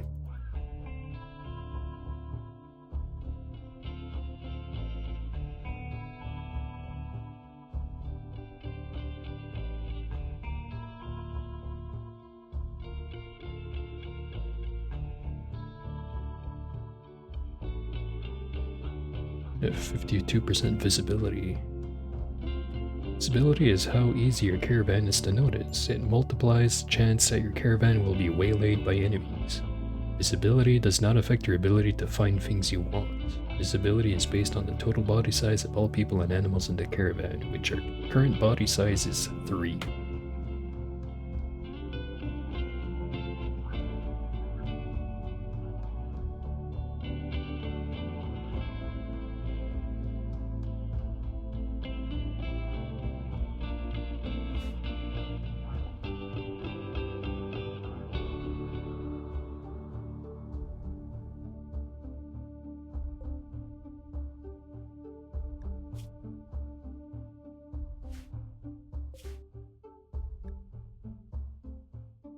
So they're 0.8 days away from their destination.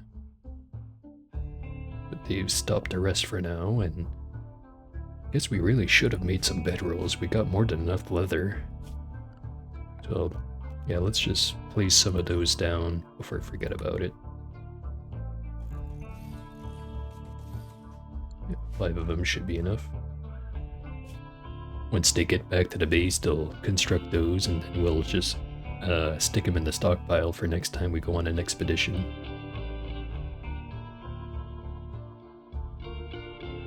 Huh.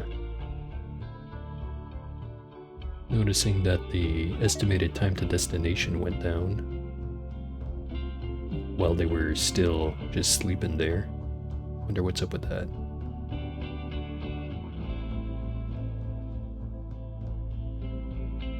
Also noticed that the reputation moved again. So we're maxed out with these guys. These guys went back down again.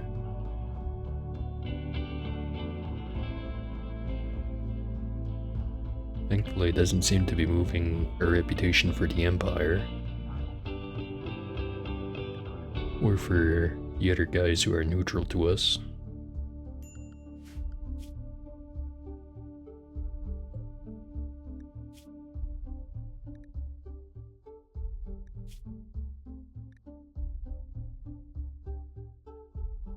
Hopefully, it's not going to be a mistake to have brought Oro. I know he's suffering from those mechanites.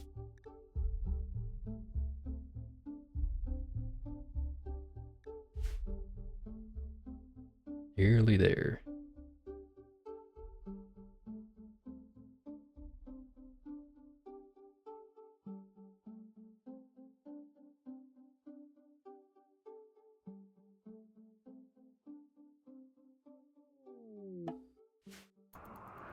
Oh boy.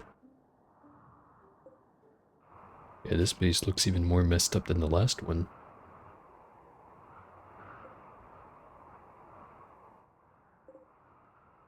See 2 finger spikes. A dead tough spike.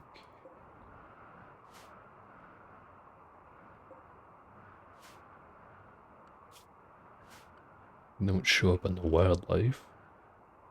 Whole pile of dead buggers next to the pit burrow here. There's multiple pit burrows. And of course we can't discount that there's probably going to be some inside the buildings.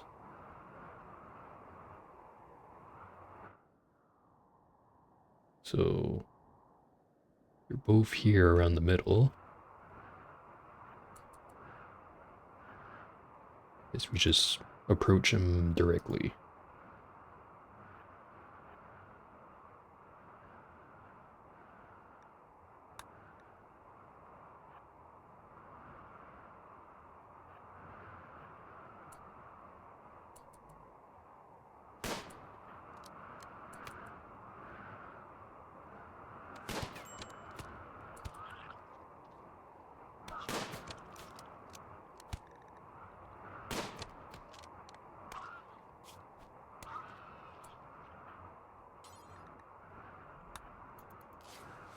One enemy down.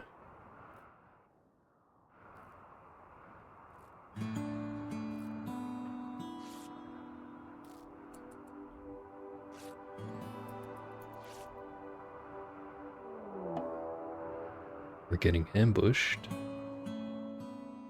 Fletch beasts are emerging from a nearby pit burrow.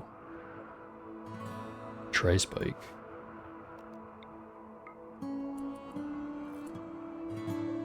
Tri-spike and 2 finger spikes. Okay, time to back it right up.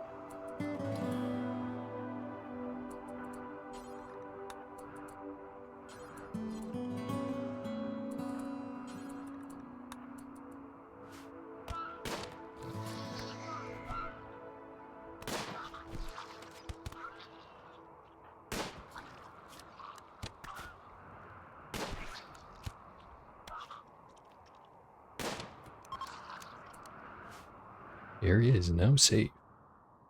I think that means we killed all of them that we can see.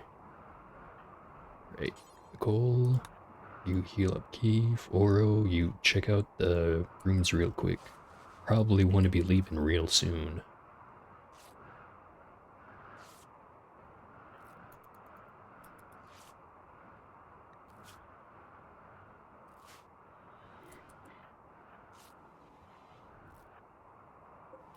A little bit of Blasteel, a little bit of Smoke Leaf.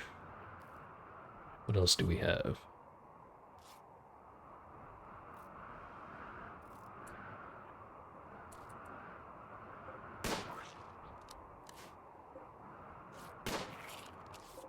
Some pemmican, recurve bow.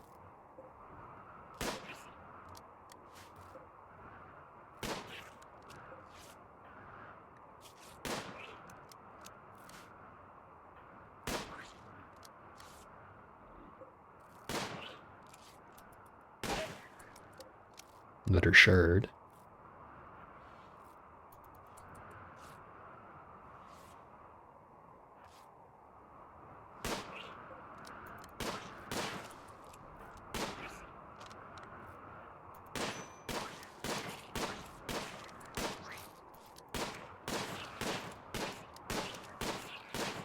Don't even have to aim them at specific targets.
Now, I'm just going to make the assumption that there's not going to be like a hidden stash of goodies inside of one of these. They're only going to be inside any buildings that were engulfed by it.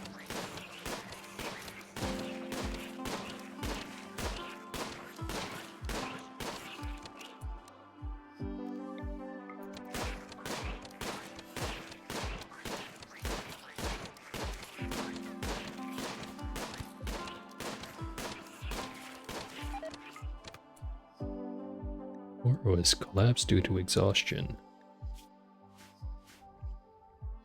Yeah, I'm thinking we just check out the last couple of buildings and just leave. Some dye. Okay, yeah, that's enough stuff. Reform the caravan.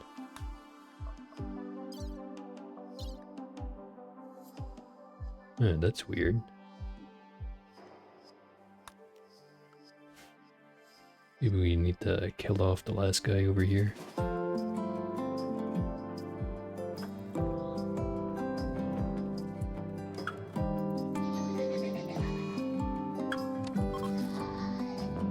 You've got a infected disease, or infection, I mean.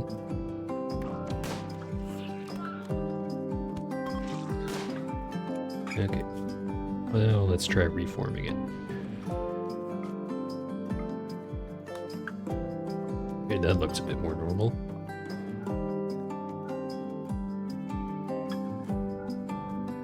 Looks like we're gonna have to pick and choose what we bring back.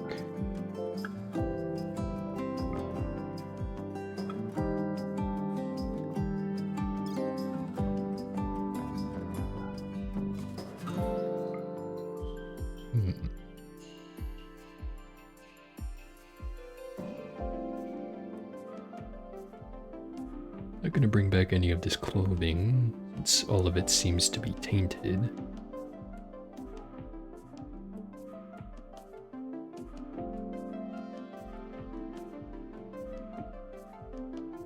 Definitely want all the plasteel since it's worth a lot. Regular steel too, not to mention the shard. Could bring back all the smoke leaf and psychoid. It's relatively light and it does have a half decent price, so even if we don't use it, we can sell it. Then, yeah, the only other thing would be carrying what little amount of dye that we can. It'll have to do.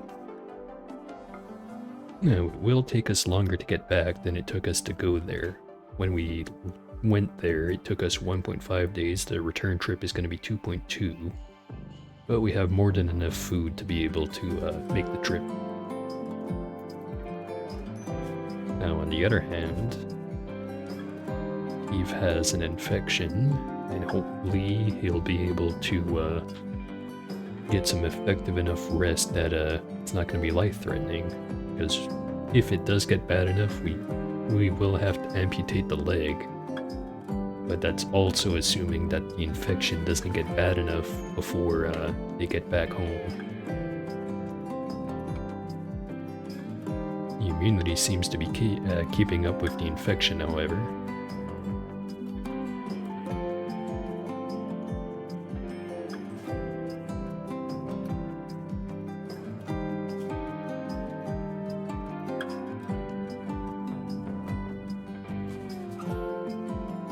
He is in a pretty awful mood, however.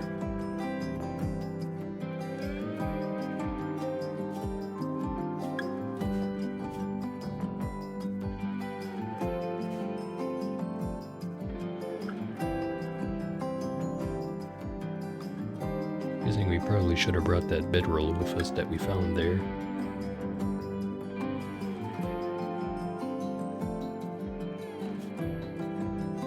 Keep an eye on his infection. The immunity is ever so slightly ahead of the infection itself, so assuming he gets 10 quality of 60% or better for the next one, he should be perfectly fine.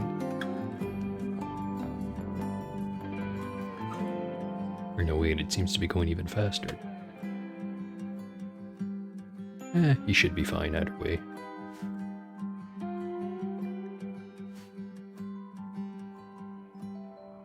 Base doesn't seem to be on fire, and those man-hunting hares seem to have buzzed off.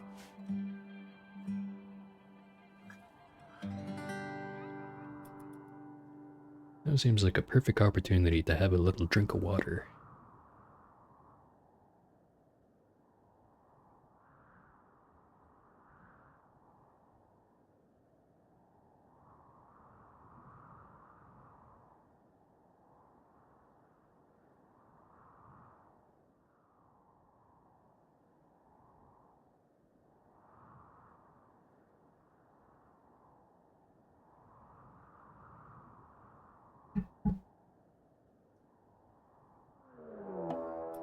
Just in time for a caravan ambush.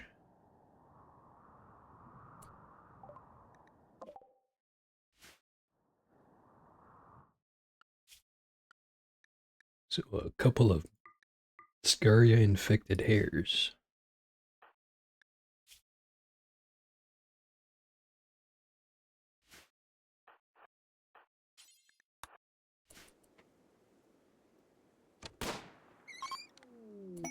Damn. 2 shots, 2 kills.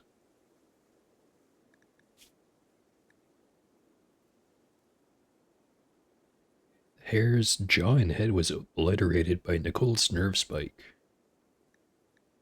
which made it wobble around blearily and promptly die. The other one, however, Oral's bolt-action rifle bullet annihilated the hare's body to pieces. So he just slammed it right in the torso when it turned into a giant pile of hamburger.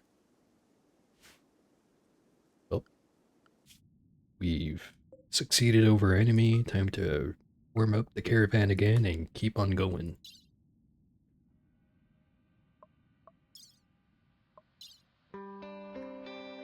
Can't even bring any of the dead hares with us. They weigh too much.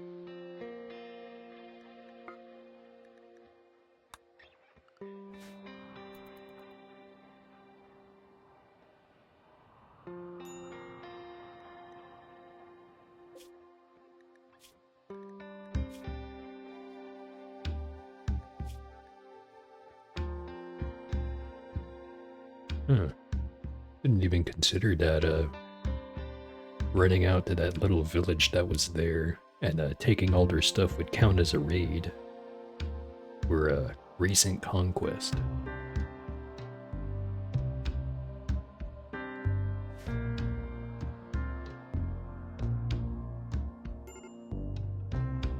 Medical emergency for Kiev. See how the infection's doing. Yep, won't be a problem for much longer. There we go. Developed immunity. Now you'll slowly get better.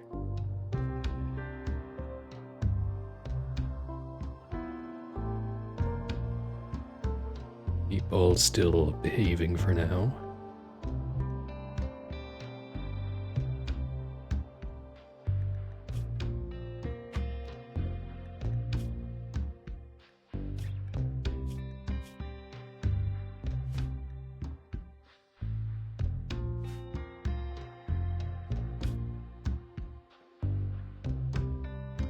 Nearly back at the base.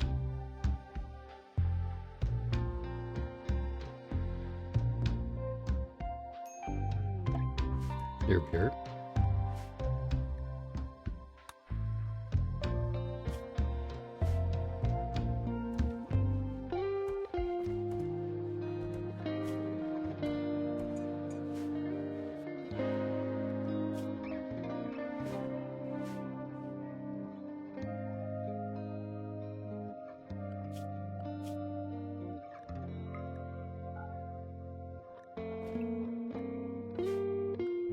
Set Nicole back to unrestricted now that she has proper clothing.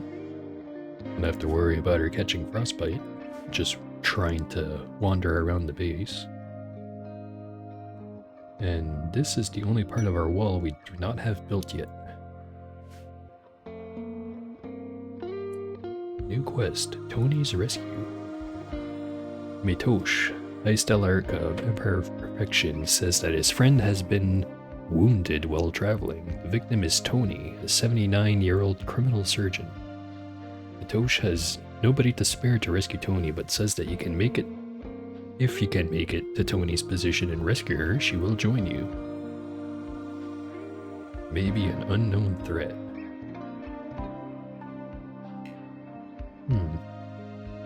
Let's see how far away it is. That is quite far.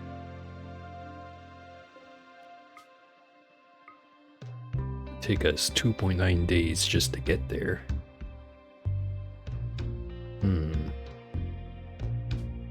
How long do we have to complete that? 10 days. So we'll have to decide pretty soon if we want to go over there and rescue Tony.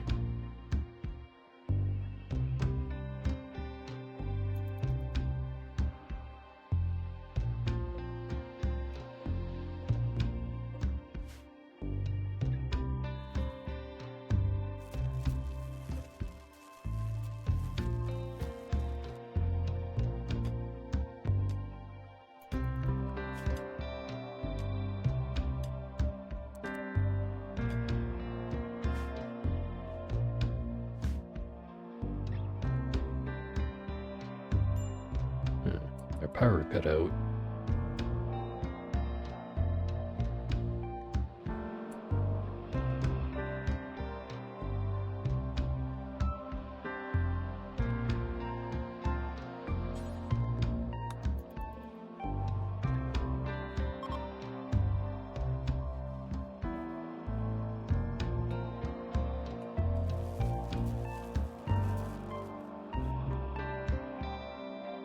We are now spring. We're the 1st of April, to be specific.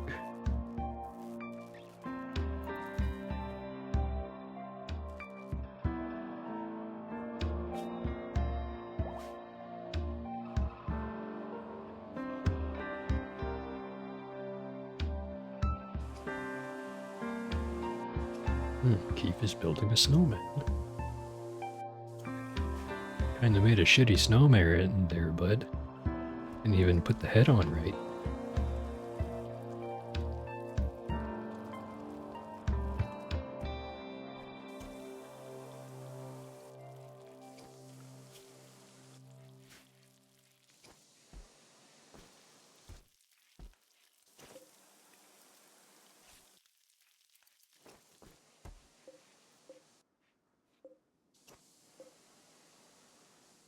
Ritual seat of the army and house of dominance. We're neither of those. Army is the ideology of Dich, which is the Impid tribe. And the other one was what? House of Dominance?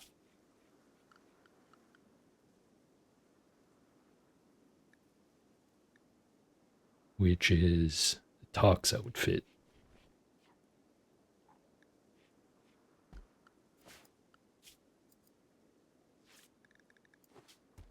Now for our guys, or at least the guys currently living in our base after our actual guys got horribly murdered by aliens, their ritual seed is the Neil sheet. And they'd like a shape of assault.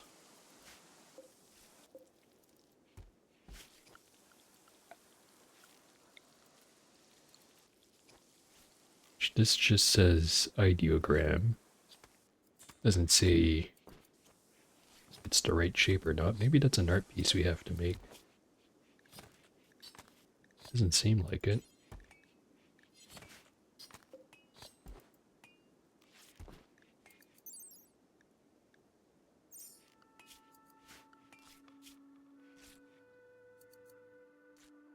Does look somewhat similar, but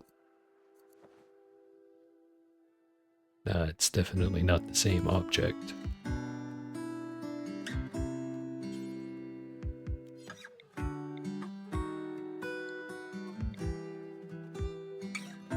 But if I make the same thing and go to place it down, then it is the right object. Huh.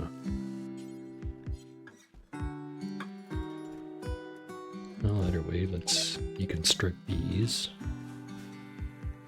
Keith has gotten food poisoning from simple meal, cause incompetent cook. That's unfortunate.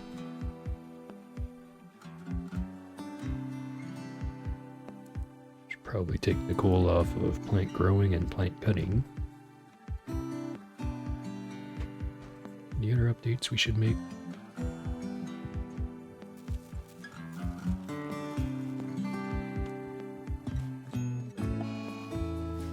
Roof collapse.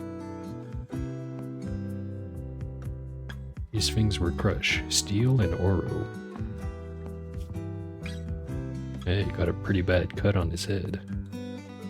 Nearly took his whole damn head off, actually.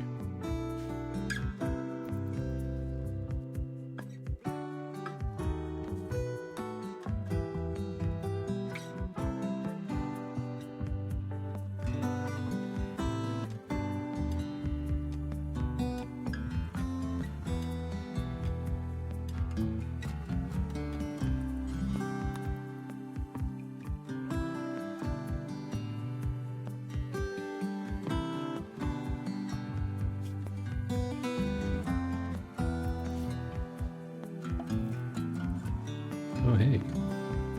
Transport pod crash. Cave builder named Jane is crashing nearby.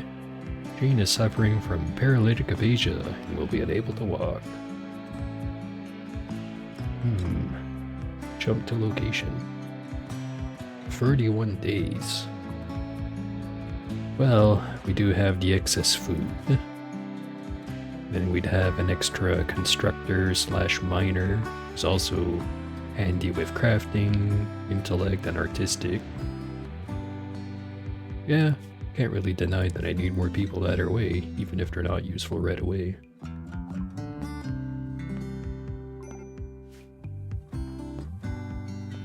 Right, everyone else is busy with something, so Keith can do it.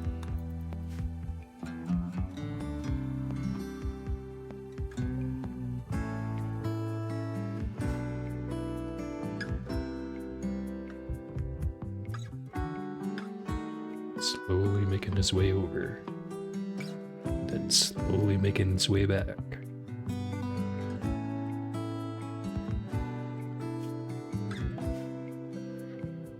The migration of caribou.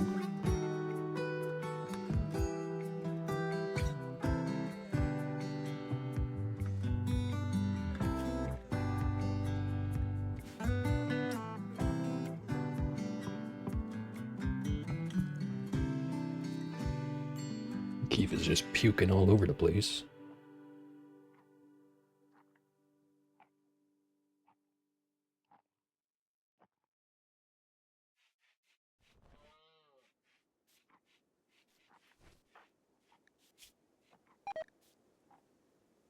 Doesn't seem too popular with other guys. Actually, their opinion of him isn't so bad. He seems to not really enjoy the company of these other guys. Oro insulted him and doesn't like Jane because she's not wearing pants. What a weird thing to dislike someone for. If anything, usually when someone's not wearing pants, you tend to have a higher opinion of them.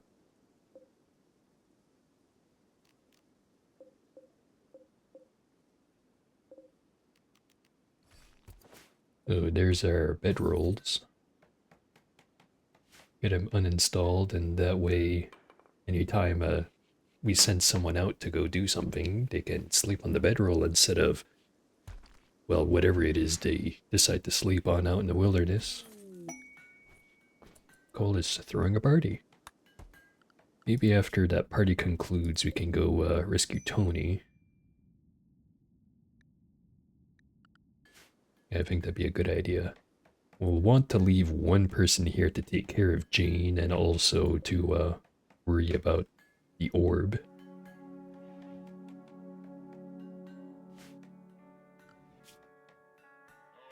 Which I guess that means Nicole gets to stay here. Then we'll send Keith and Oro to go and rescue Tony. Should probably, well, I was about to say we should take Oro off of medicine skill, but he'll be the only one with any medicine skills once we send off the caravan. Actually, I'll switch it to Keith. He's got slightly better medicine.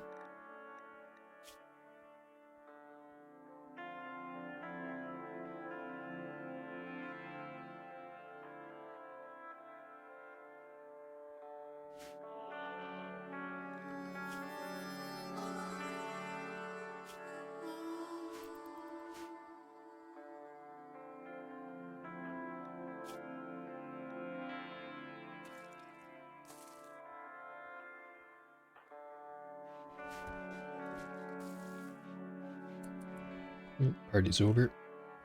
Time to send people out into the world.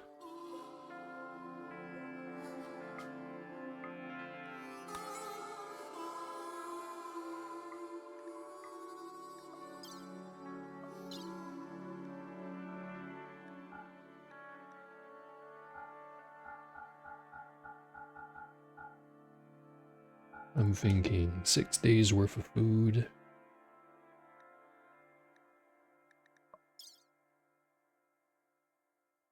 I'm not seeing those sleeping bags. Maybe we just haven't uninstalled them yet.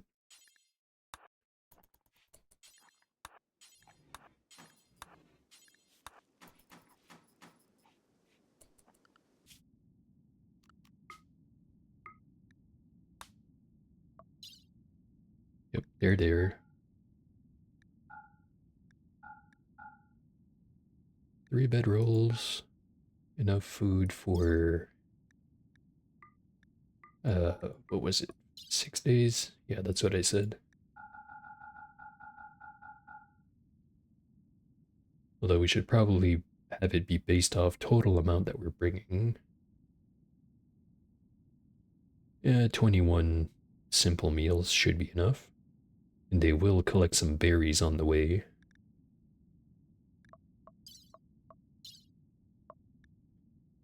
Don't have any medicine to bring anyways. Send them off.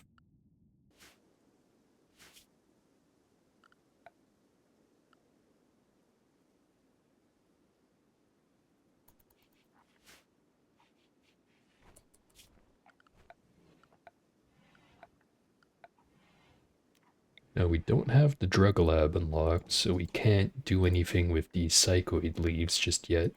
But we can make stuff out of the smoke leaf. Because as it turns out, you don't have to spend very much time at research bench to figure out how to make joints.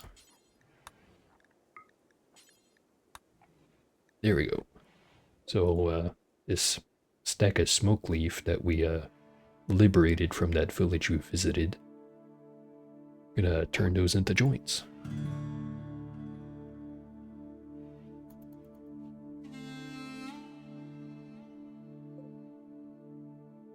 And we also have another sculpture here. This one is also made by Keith, titled Oro's Untitled. It's not Oro who made it, so why did he name it that? What the hell, Keith? Anyways, the sculpture illustrates Oro Cat narrowly avoiding a cave-in that pulverizes everything beneath it. He is scratched and bleeding. This scene takes place in the middle of a town. This depiction relates to Oro dodging a cave-in on the 2nd of April, 5502. So it's just a statue of when we took down this building and forgot to take down the roof first, so that once all the walls were down, the roof just collapsed on what was left there.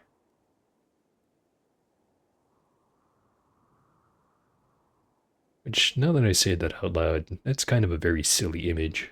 It's like some Looney Tunes shit where they take out the entire first floor of a building without touching a single brick on the second floor, and then as soon as they clear off the first floor, it collapses on top of whoever was clearing it out.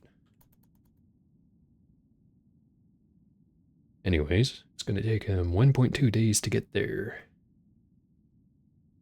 Unlike last time, we can follow Nicole around and see what she's up to.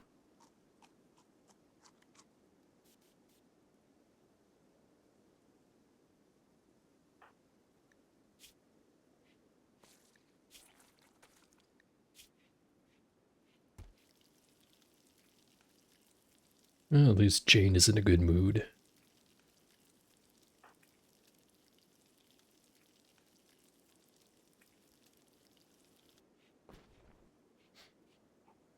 I guess might as well try to convert her.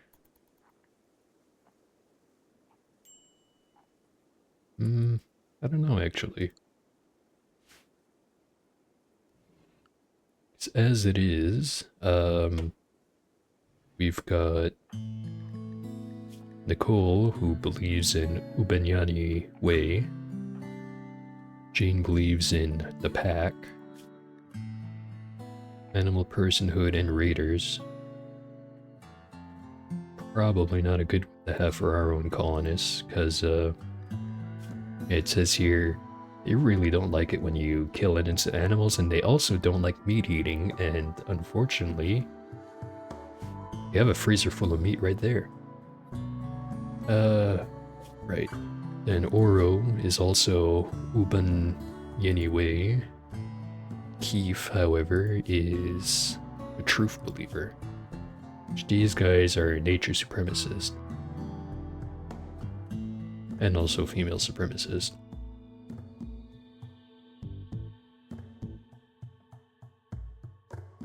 Yeah, guess I have to flip my mind once again and go, yeah, now we'll convert them all to Uban Yeniwe.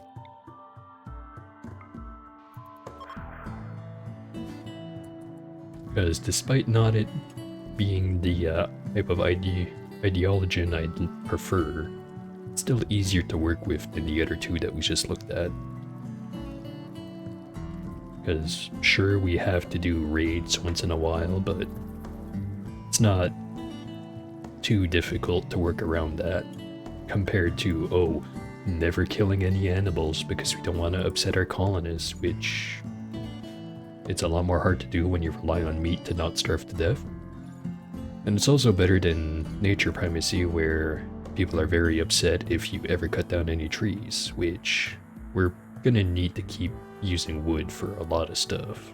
So that's also not very realistic. Speaking of wood, select similar things on map, harvest fully grown. Starting to run kinda low, only got 60 units of wood.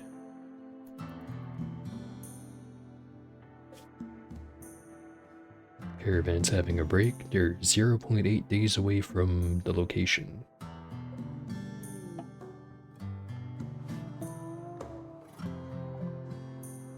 Nosiosphere's energy pattern has begun to shift and adapt. Within 10 days, it will no longer respond to suppression. The Nosiosphere will activate if not suppressed.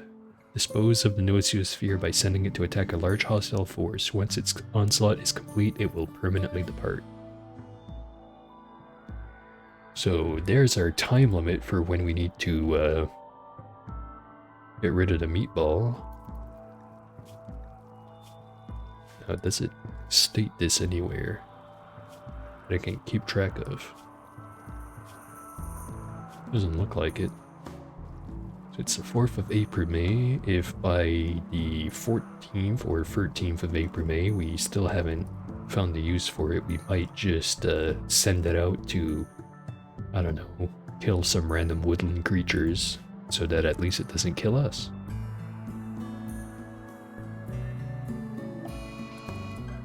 Speaking of woodland creatures,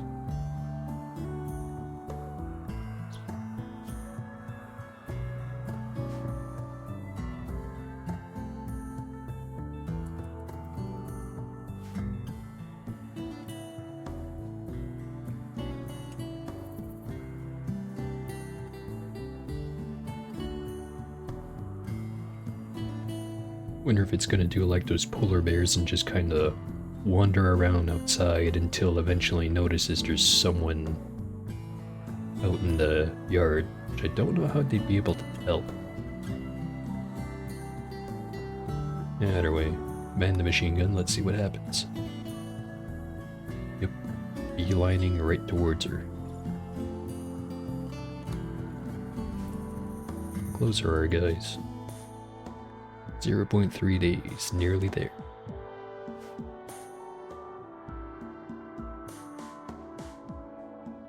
Just gonna mute and have another drink of water.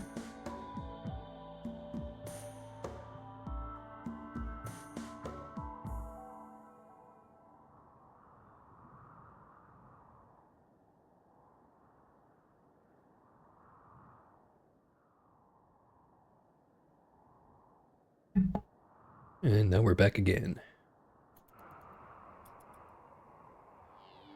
Let's see how this goes.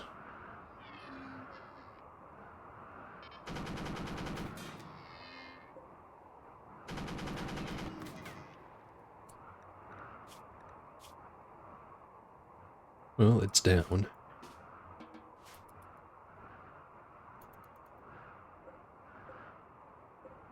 Surprised we still haven't accidentally shot down one of our windmills. Getting pretty close. But thankfully, I don't think it takes any material, like that we don't need to use any steel to repair them. We just have to send someone out to do maintenance on it. Which, I know that sounds silly, in the sense of, how the hell are they repairing it without using any material?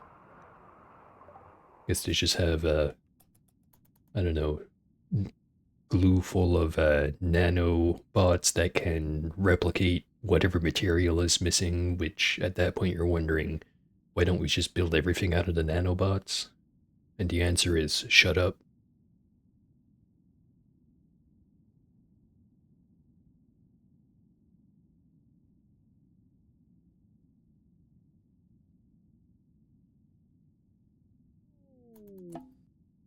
Okay. There's Tony. I don't see any enemies. That doesn't mean there's not just gonna suddenly have a pit full of flesh bees pop out of nowhere. So let's approach cautiously.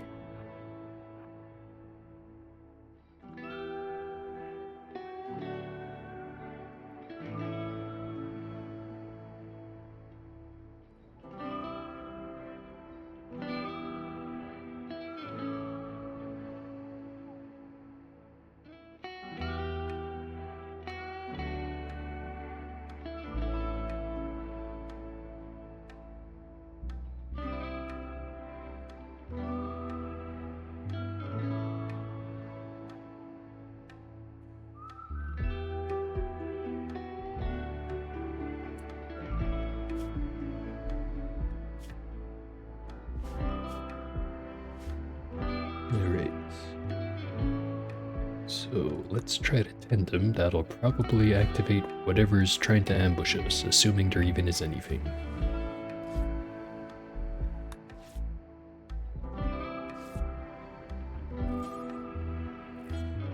Should probably hit the offer help button. Rescuee joins. Okay. Let's just try reforming the caravan.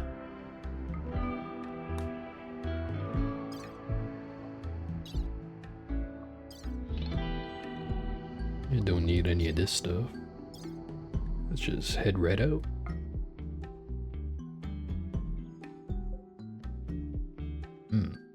Well, that was easy. Well, since we're going to be passing right by it anyway, let's check out that ancient complex.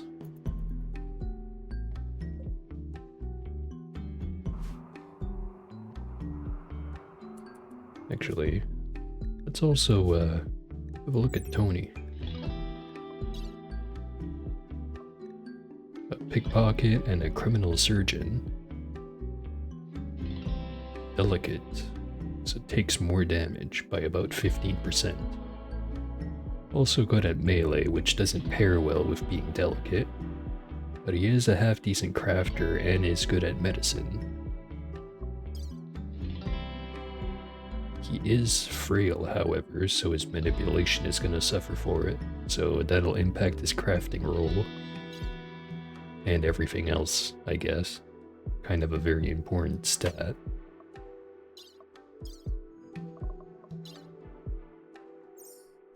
But I'm not going to turn someone down who can be useful.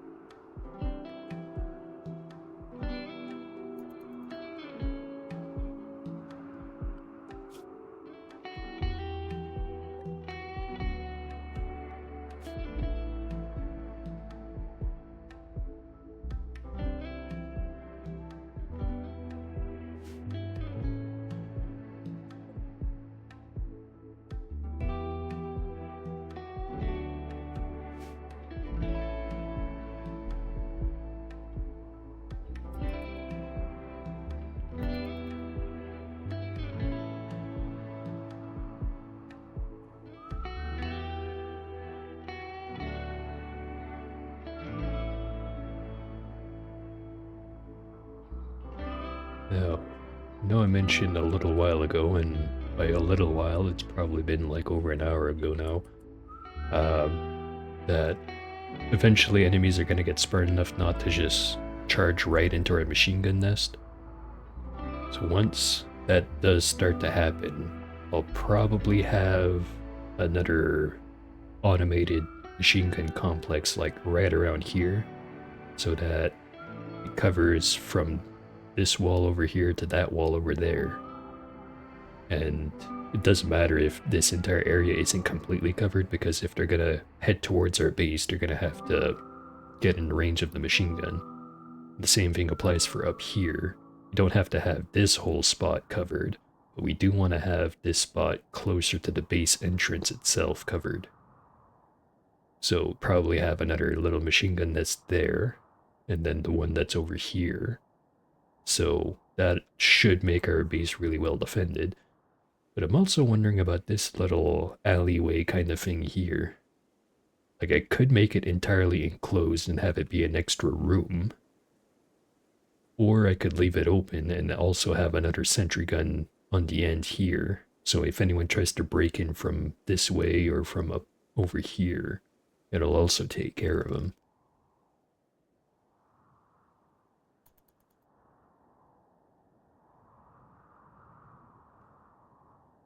And then once I have those mini turrets and whatever, I might also place a couple of them indoors, like near the entrances, like up here. Although at that point, that's a lot of sentries to put down. I might not even have enough components to do all of it.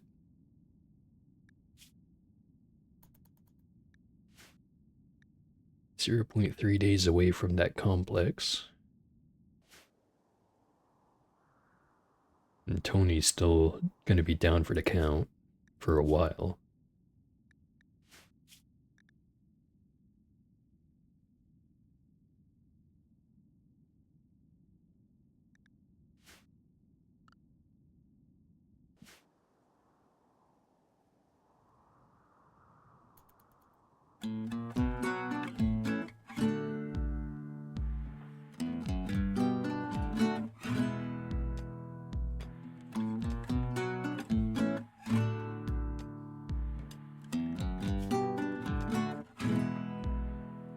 these. I was wondering why Nicole's hat was yellow colored, but it's because it's made out of dog leather. Kind of a grim thing. Okay, we've arrived here. It's -10 outside. Tony's gear should be able to keep her warm. So we can just leave Tony there for now. Send in Keith and Oro to go investigate mysterious structure. Only one doorway on the outside. Maybe I get Oro to carry Tony closer just in case someone decides to show up also. Which doesn't always happen, but I have seen it happen.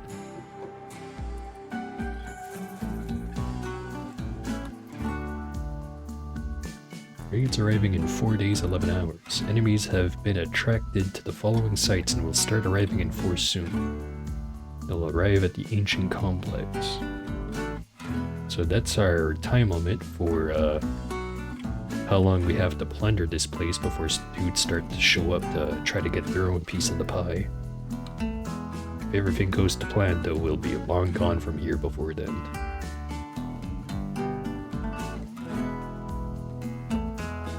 First room is a bunch of empty barrels. Next couple of rooms are just empty.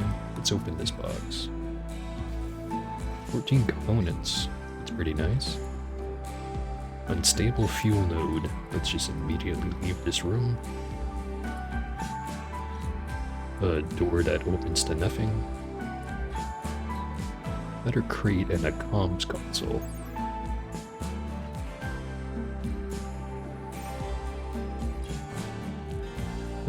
Can hack it to drop supplies. The Oros are a better hacker, I think. Yeah, intellectual says right there at the bottom, research speed and hacking speed is what it influences. Open the crate. Cult of Pete, Masterwork Grade Book. In these inspired writings, the author narrates a team investigating an ancient pit in the ground full of terrifying fleshy creatures. At one point, the protagonist stumbles upon a ritual where he witnesses bloody figures chanting eerie incantations while self-mutilating with shards of obsidian. The book is frighteningly descriptive. Many sections are almost poetic in their style. Some pretty freaky stuff. And it'll help us unlock void sculptures. And this one, Rituals Under the Ocean, also a masterwork. In these inspired lamentations, a foolish skeptic narrates a tribal shaman's attempts to find a way to stop nightly attacks on the village by reanimated dead bears. The protagonist recounts feeling her mind being forcibly rewired by an ominous psychic force emanating from nowhere. The book is deeply insightful. That one will teach us bioferrite shaping. Do we have that one?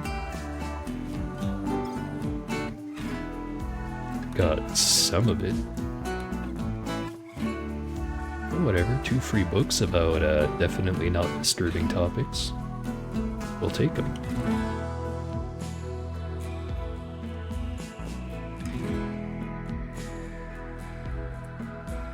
Another ancient fuel node.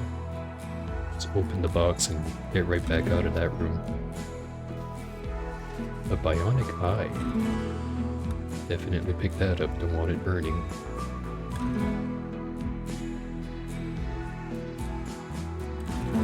Alright. Drop Tony.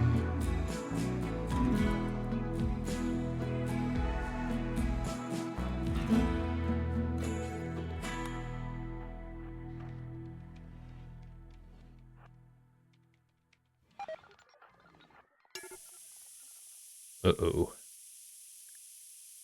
We've disturbed the fuel rod, so that one's gonna blow. And there's our pods. They were full of silver. They're landing all the way over here. Not gonna manually collect those, just gonna collect them once we leave.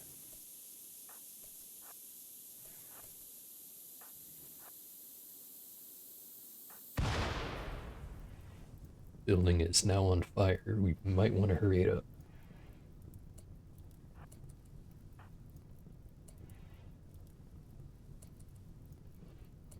Okay. So we've uncovered everything in the facility. Now let's pack up and leave.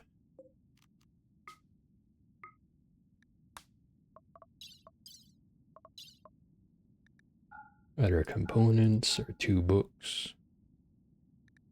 Already have the bionic eye, our silver. Still have plenty of room if we want to carry more stuff, however.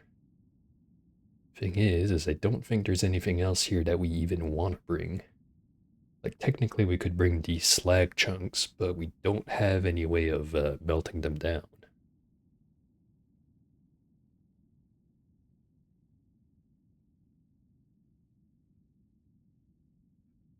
Yeah, we'll just travel light, that way we can get back to base faster.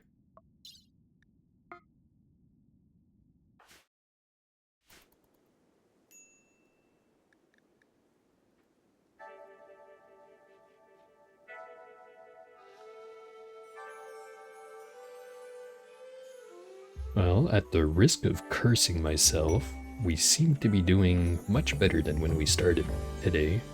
We went from 2 people to 5, and that might go up to 6 very soon. This refugee named Hausch is approaching. Hausch claims to woken up from crypto sleep all alone and friendless. He begs you for permission to stay at Sturdy Boot for 7 days so she can rest and regroup. So it's just one person. Not part of any faction. Stay here for 7 days. Yeah, I don't see why not.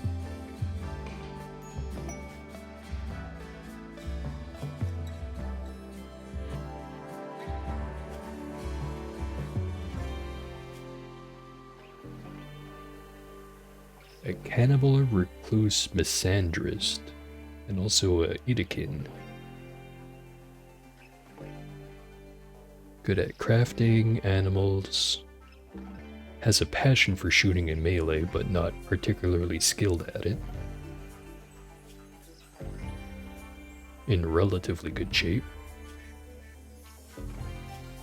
I don't think we're going to bother forcibly recruiting her or anything like that, but we will make use of someone who can do, actually... Is she particularly useful right now? Not sure. Whatever.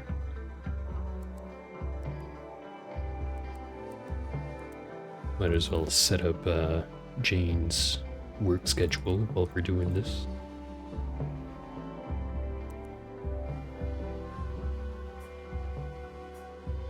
Yeah, I guess I can get Hausch to be our smith and tailor for now. Worst case scenario is she'll leave in the middle of working on any clothing, and then we just have to cancel the project and lose a few materials, but having higher quality clothing for now would be a pretty big bonus. No point putting her on hunting. Crank up handling, and you know what, yeah, let's also put child care up. Don't have any children in the colony, but eventually we will. Probably, maybe. Even if it's not our children, I'm sure there'll be at least one.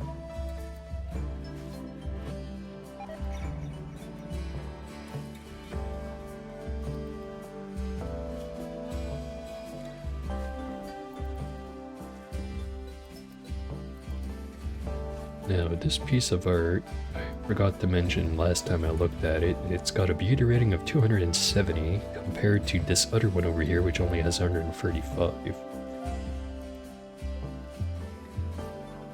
Question is, where do we want to place it? Probably in the temple. Until the floor is completed in here, we need anything we can to increase the quality of the room. Speaking of, notice we have the pews deconstructed. Let's put a nail sheet. Or two.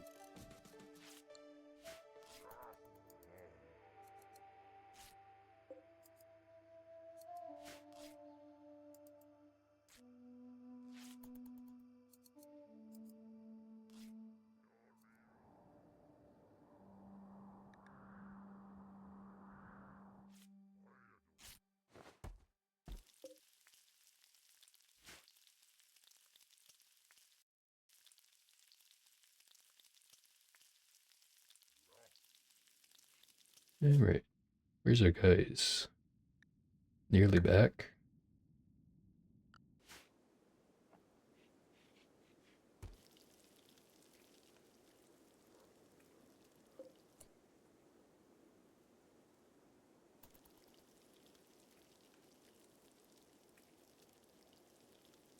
Oh, I think we have another like 7 days before we have to get rid of the orb.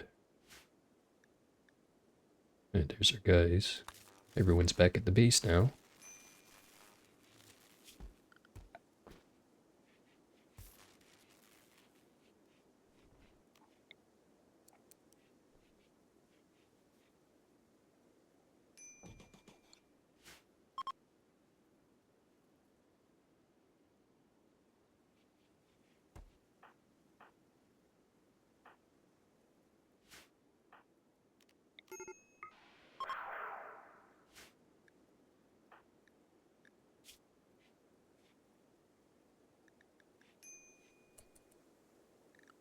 Let's not forget to set work schedules for everyone. And also work priorities.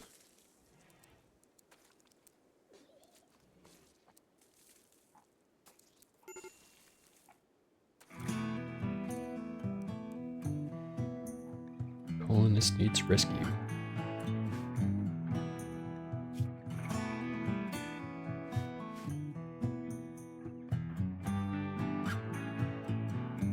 Get Oro to deal with it. Oh, never mind.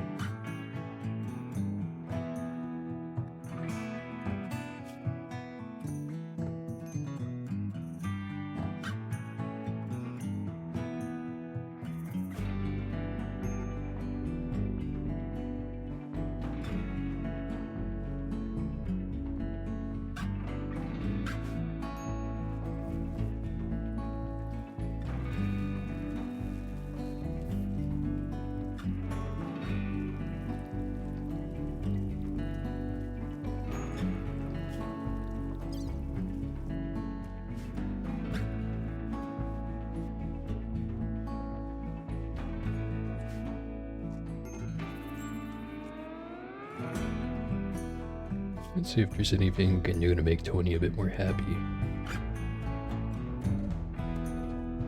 I think Tony's already doing what's gonna make Tony happy.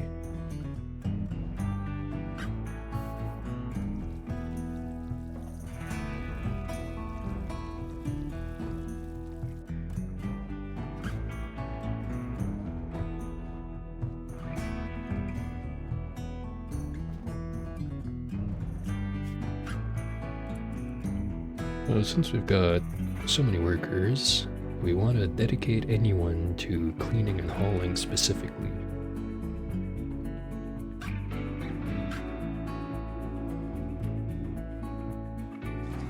We take Jane off of any crafting related things. Keep her as a constructor and miner.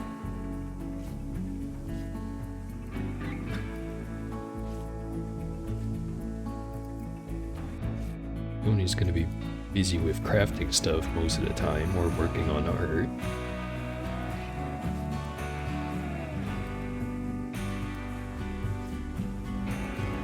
I guess also working on cooking.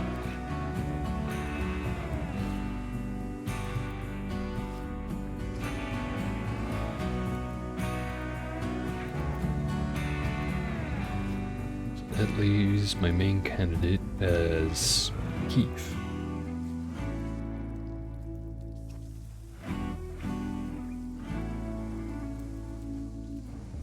I'll take Tony off of art. Keith will focus on handling, growing, cutting, art, and then if none of those are available, on hauling and cleaning.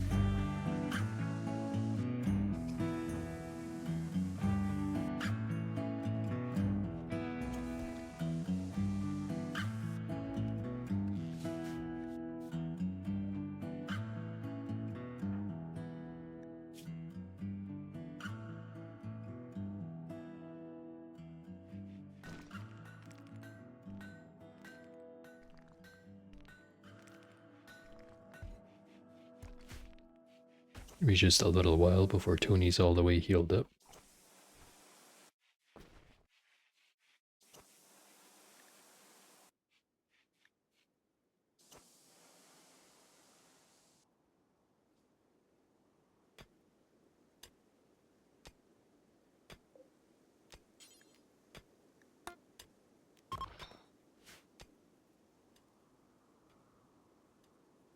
Truphus will be upset if mining occurs.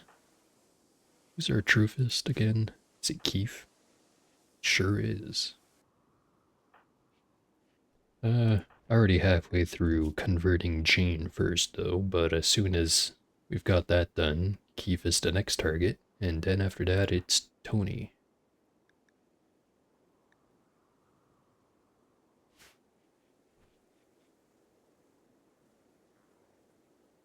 Because even if we are converting people to an ideology I don't necessarily want to play with, it's still better than having to juggle 2 or 3 different ones where people have very strong beliefs about whether or not we should be even chopping down trees.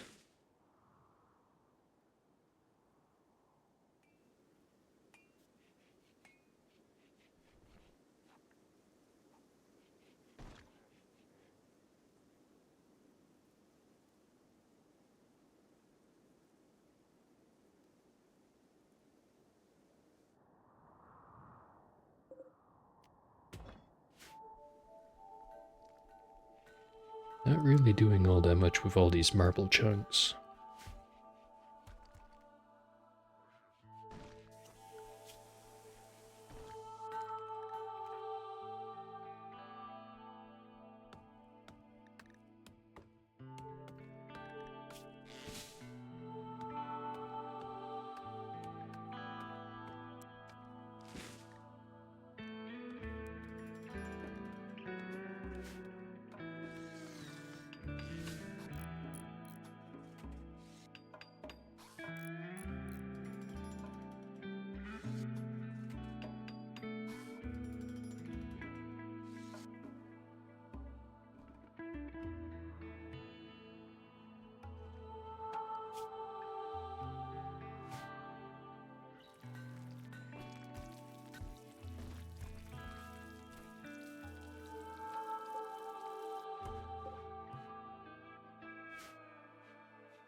The Notrosphere will resist suppression in 5 days.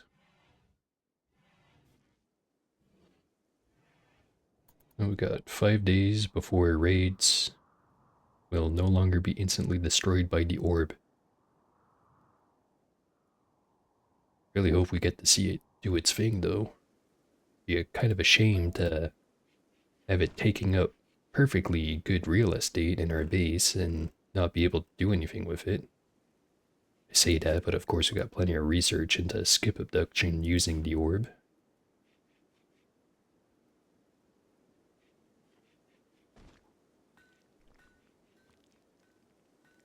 The outside temperature is getting pretty warm. It's at -4 right now. Soon it will be growing season. Oh hey, there's biofuel refining. We didn't even have to directly research it. We got it entirely from people reading the book that's here. Let's see, which one was it? Yes, the sepulchral biofuel.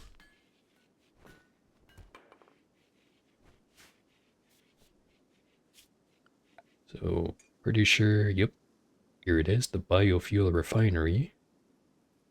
If we want, we can turn any kind of either food or wood into biofuel, which I don't think we need to do right now, so we're not going to build it.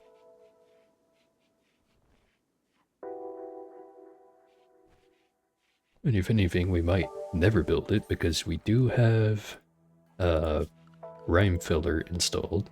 We'll have to get around to researching it, but once we have drill for oil and we have an oil well set up, then we can get chem fuel refining, which lets us build the crude cracker, which is a way more efficient and also much bigger scale way of making any kind of fuel, really.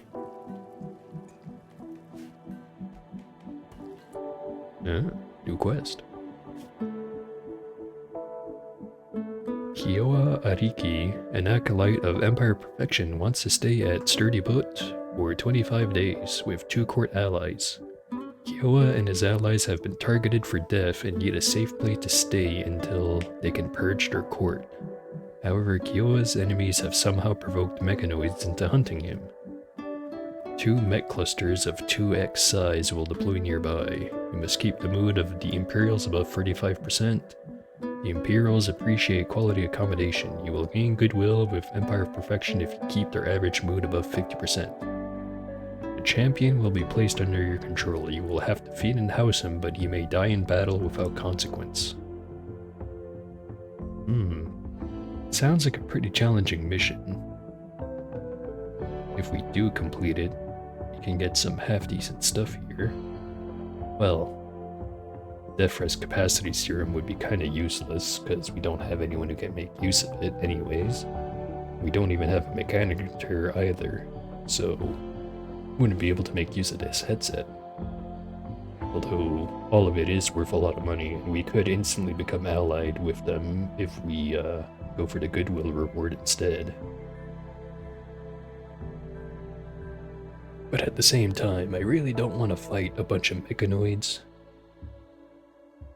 Because for all I know, it's going to be like a bunch of lancers, and they're just going to snipe the turrets to pieces from maximum range. And it's not like I can just reload my save if things don't go to plan, so not taking that one. In fact, let's just get rid of it preemptively.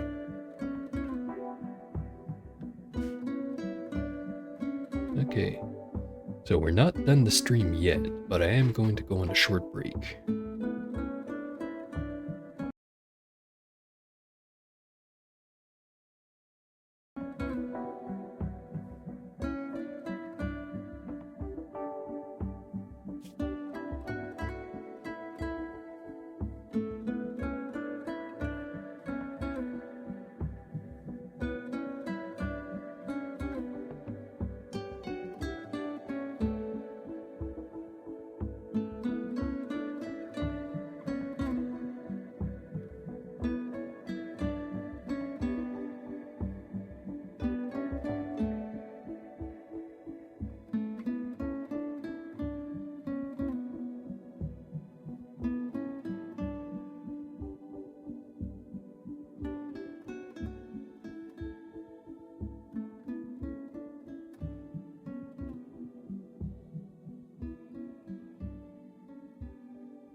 And we're back.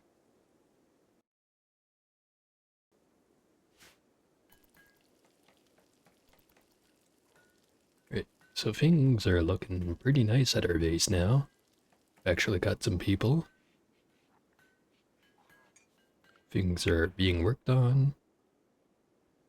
Definitely gonna need some more power. Haven't been running out too often, but we have ran out once or twice now.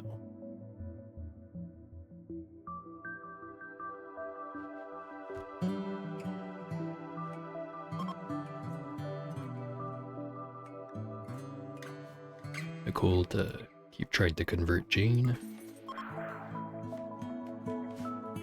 I think 2, maybe 3 more times and we should have it.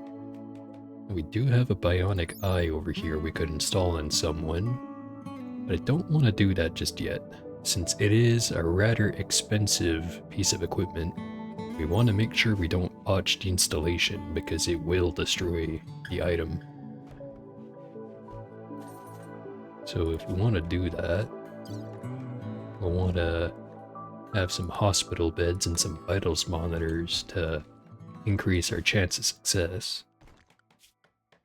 And our best medical doctor, Tony, has a skill of 10, which, you know, not great, not terrible. It is smack dab in the middle of the skill range.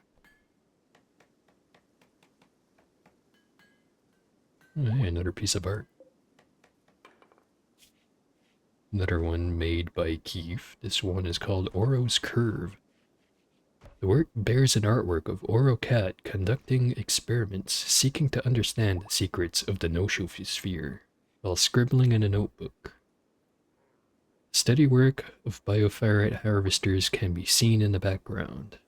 The work represents a vengeance. Though few would expect it, a maple tree off to one side symbolizes triumph. This portrayal tells the story of Oro studying a noosphere on 9th of April, May 5502. So, I know for a fact this depiction is a whole lot of bullshit because we don't have bioferrite harvesters. I can prove it. See? Don't even have it researched. Anyways, I saw that someone started a social fight. Keith and Hausch are dueling. Or something. Thankfully, they decided to just beat the crap out of each other with their fist instead of having a knife fight.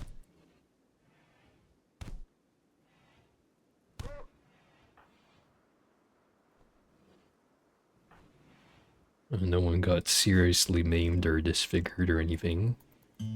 Just a whole bunch of impermanent bruises.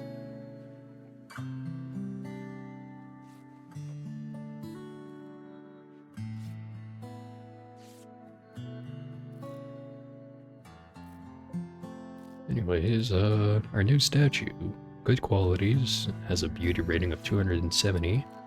This one we're placing in our barracks.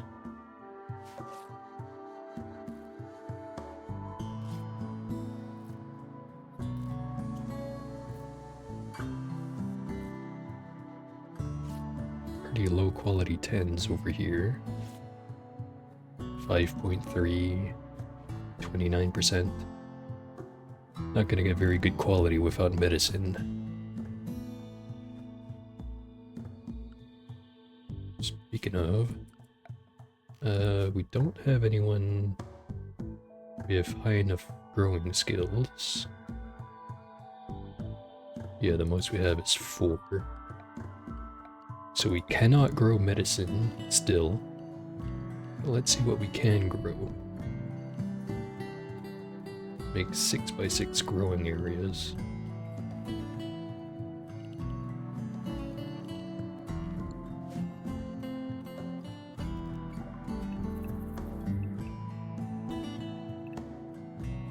I'd like some Inktoria.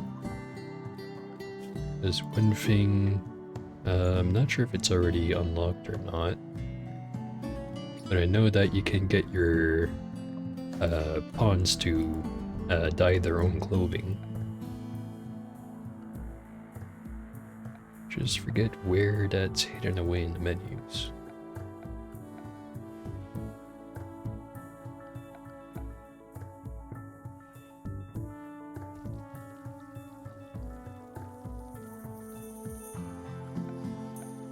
Not in production, doesn't seem to be in furniture. Oh yeah, here it is. Styling station. Make one of these out of steel. I think we'll place it... Don't want to crowd up this area too much. Guess we could get rid of this pillar and then place it here. Or you can just place it on the other side. There it is.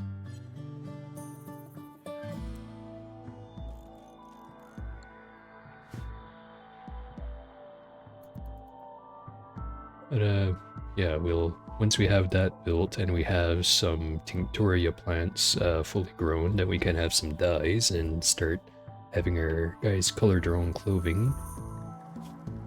We get a bunch of options since they'll get a mood buff if their clothing is colored either like their favorite color, like Nicole's favorite color here is that more like a brown or an orange? I think it's close to the orange. But yeah, it says if she has 60% of her apparel in her favorite color or the color of her ideology on, it'll make her slightly happy. And everyone has a different favorite color. And then there's also the color of the ideology itself. So for Uban Yeni Wei, mispronouncing that one would be green. And we can pick which color we want as the primary.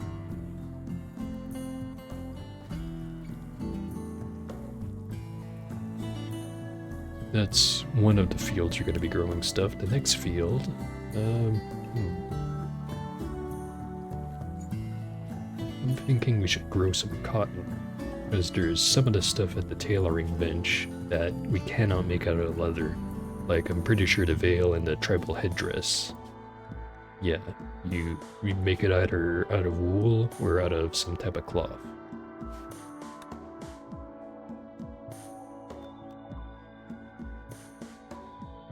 And I don't think we're going to want to plant any of these drugs. We will want to plant some rice, however.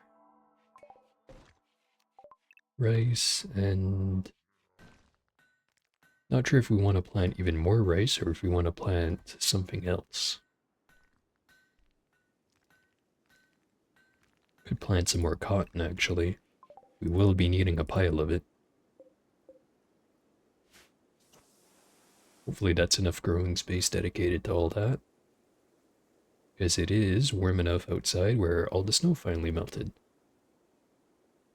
It's saying 14 degrees.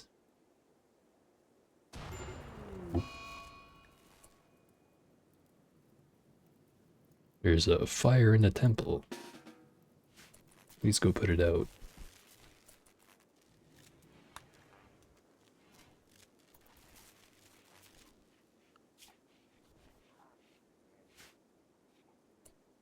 Just realized we're starting to run a little low on food. As in raw food.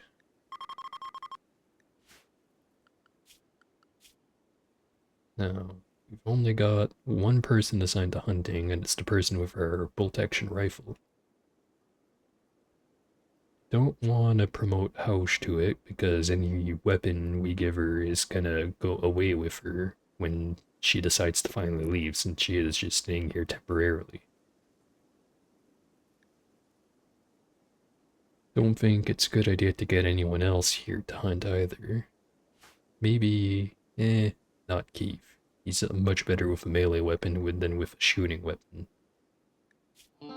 It's not a brawler or anything, but either way, we don't want him assigned to hunting.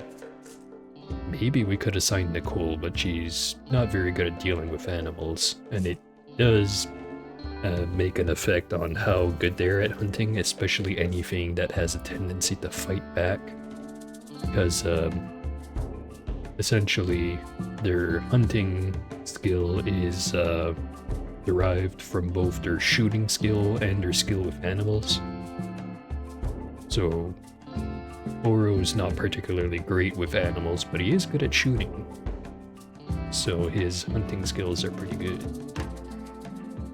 Like actually, animal skills 1, shooting skills 11.66. If we go into work and highlight hunt, see how it says average of relevant skills 6, because it's averaging shooting at animals. But yeah, you probably figured that out way earlier if you're already reading the tooltips.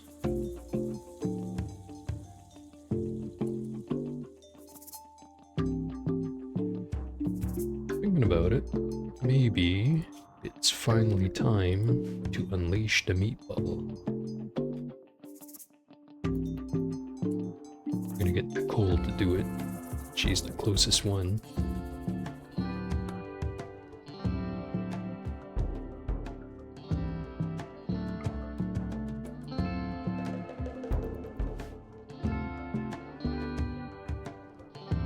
I just have to make sure no one runs outside the base. Let's see what this looks like.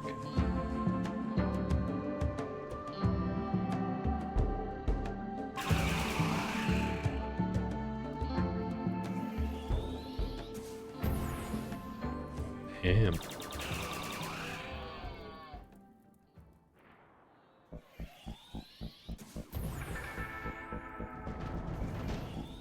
I'm suddenly very concerned about if this thing just starts teleporting after our guys after it's done killing all of these.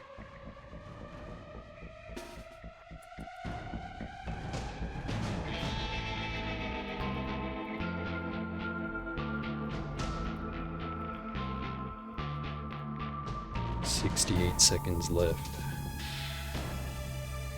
Oh, this ain't good. Please go the other way. It is not going the other way. Alright everyone, time to run." I just realized Jane's not going to be able to get away.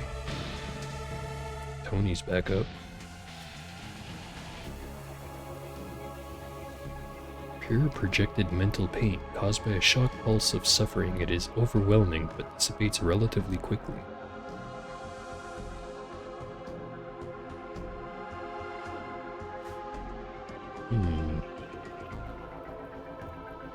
Well, it certainly killed these caribou over here for realsies, so it's not like it's harmless, but whatever it did to Tony left him basically completely fine. It just knocked him down in a moment.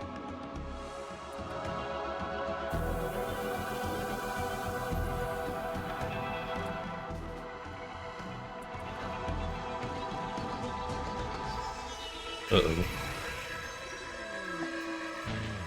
Well, Tony's fucking dead. And our turrets are also dead. It's Jane next.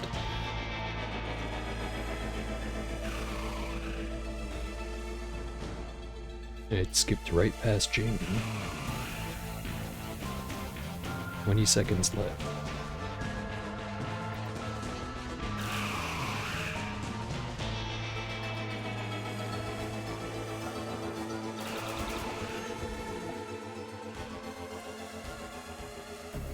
Well, that was really scary, actually. I lost one potentially great worker pretty much as soon as they showed up. Hosh had one of her friggin' eyes blasted right out of her skull. Keith is on fire, but is otherwise, not dead, which is great.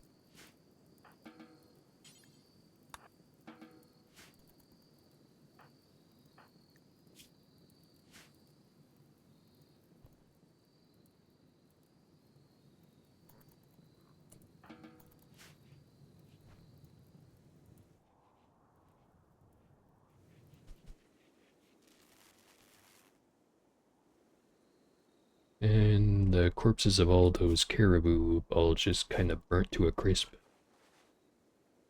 Jeez. Nominally sure adds some fucked up things to the game.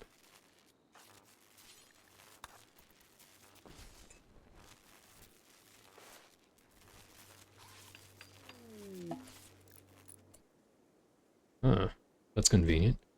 An assembler named Lilica is crashing in a transport pod nearby. If she survives the impact, she will be badly wounded. She's from Doinham League.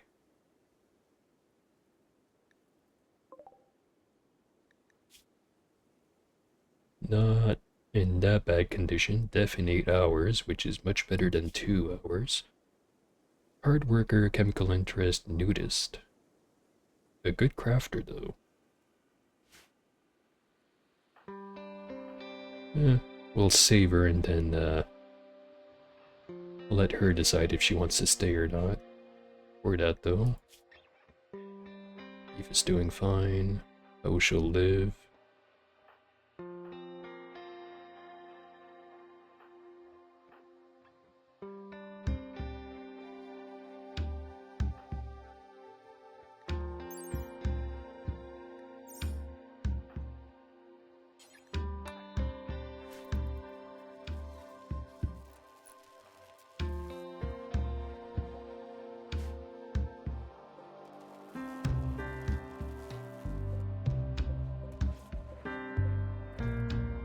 So since our turret got blasted, we're down 8 components, but thankfully we've gathered quite a few recently. Got 46 in our stockpile. And Oro has a work frenzy.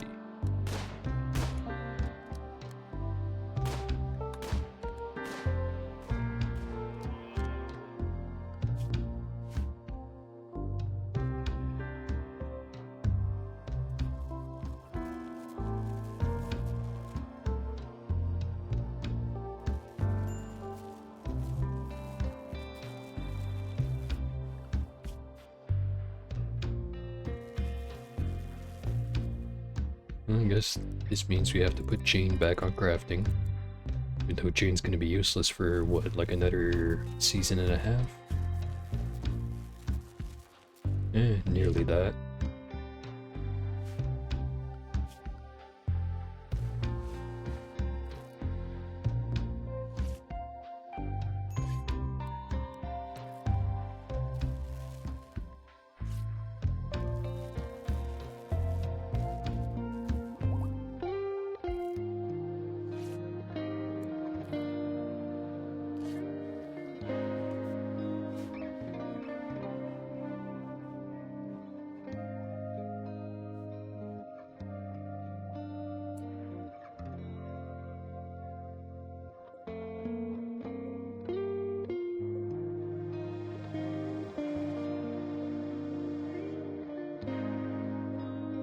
I wasn't looking, but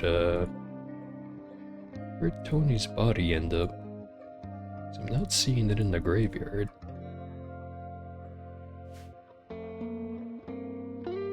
Did it get burnt by the energy bolts from the no-show-sphere?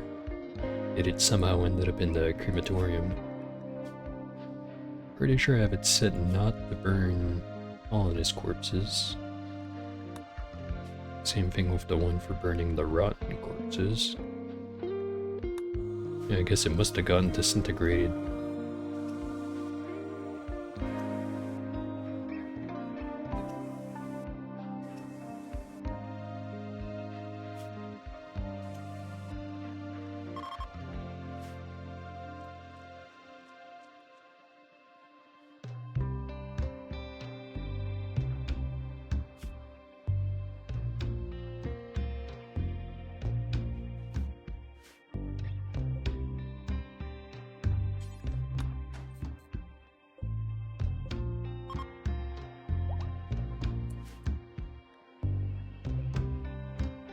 Hey, look, it's Snake. Refugee leaving. Oh, we went from 6 pawns to 4. Still twice as much as what I started today with.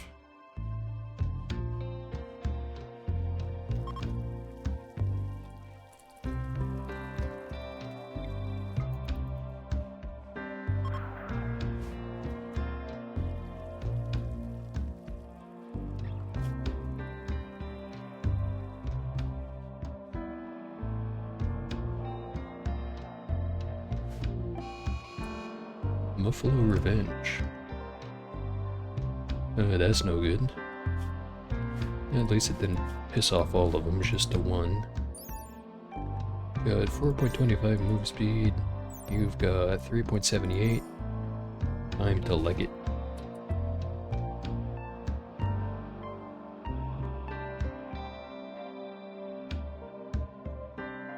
Better try your best not to get snake killed. So with the Zadabri Alliance, we are entirely neutral with them, and we better keep it that way.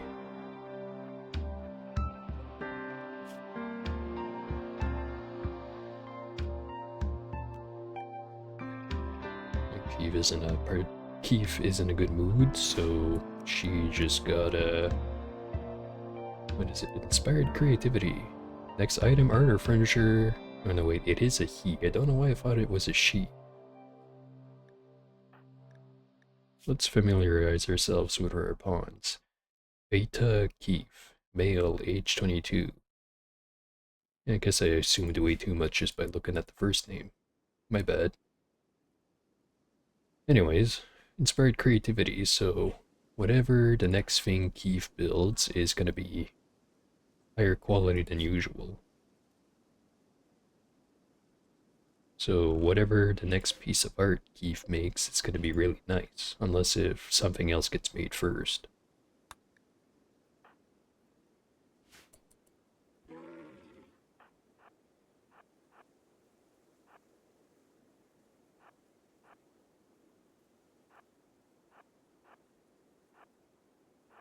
Quest completed.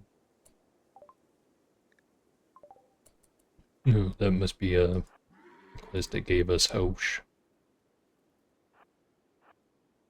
Still not entirely confident that I'm pronouncing that correctly.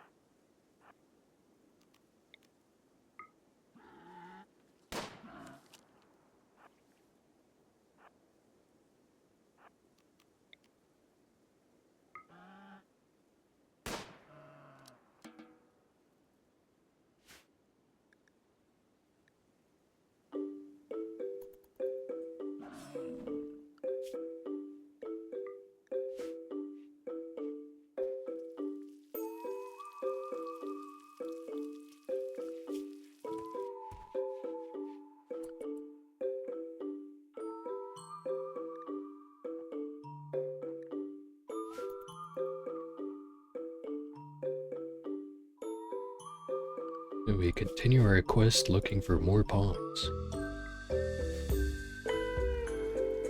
Wouldn't have to take this quest so often if we managed to take better care of them, but clearly it's too difficult to not unleash the meatball.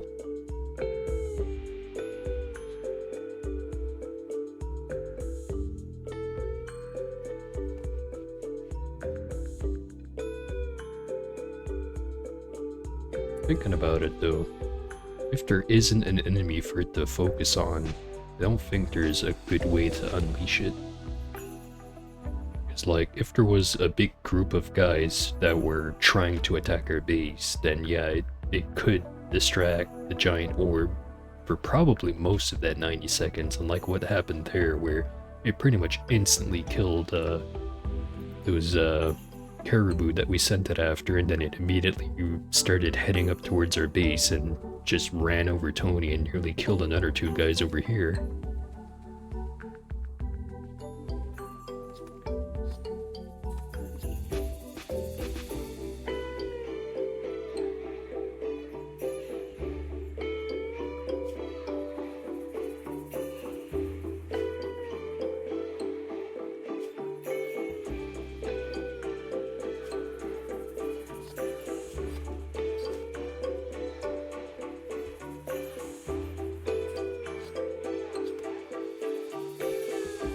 This would be a good idea to give one of those rainbow horns to Keith. Probably should have given one way earlier. Oh, he's reading the cursed book. The Cult of Pete.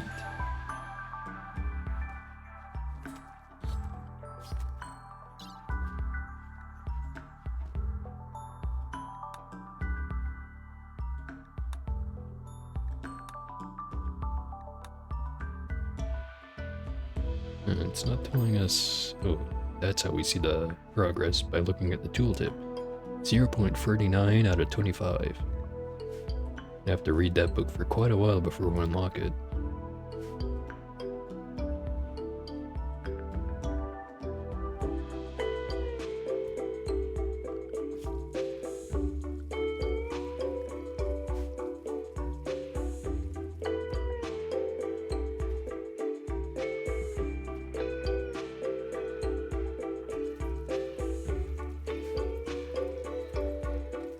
See how our colonists are getting along.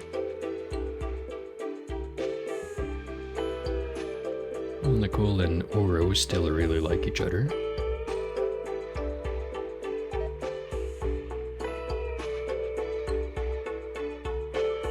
Nicole doesn't seem super hot on Keith.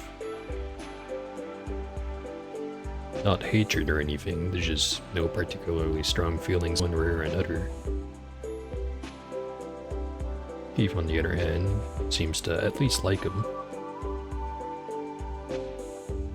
On the other hand, Nicole does not like Jane all that much, although it is for shallowish reasons.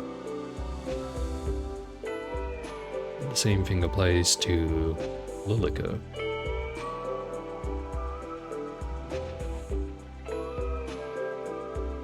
It looks much the same for Oro.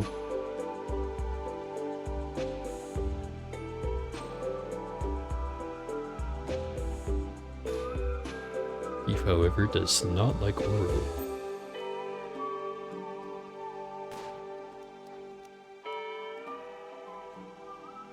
Jane, surprisingly enough, does not like most of the people in our base.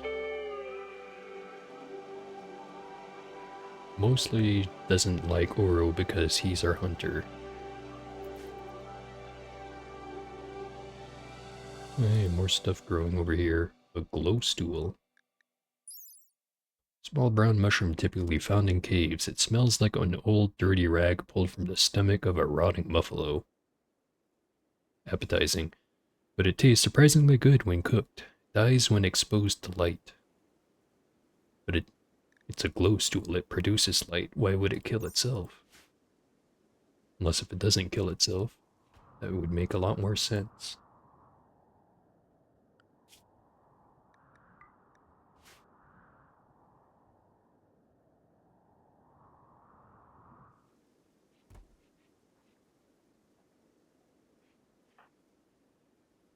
Maybe I'm just being paranoid, but should really make sure we have our turrets ready to go anytime.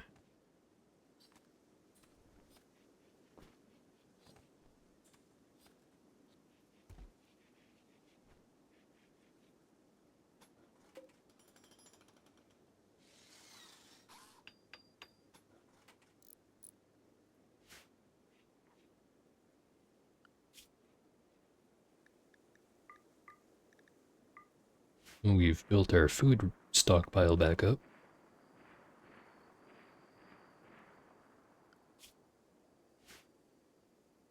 No reason to stop now, though.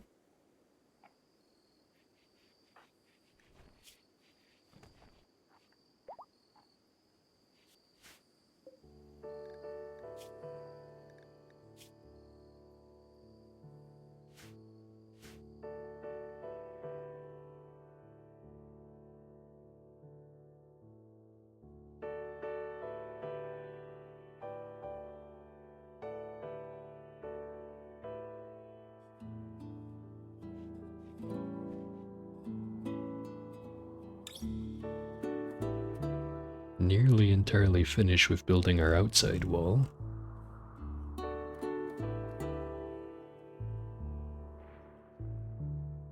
So I have to finish that and this. Oh man, that's a lot of blood.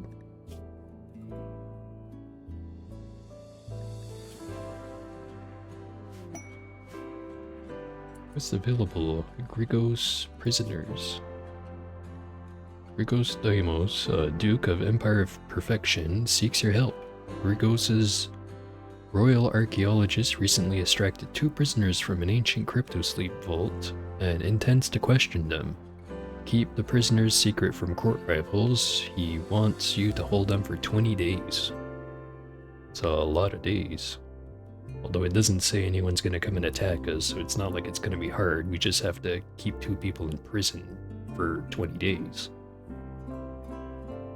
And even easier than that, they're suffering from paralytic apasia, so they won't even be wandering around being pissed off about being in prison. We basically just have to keep 2 comatose people in our base for 20 days.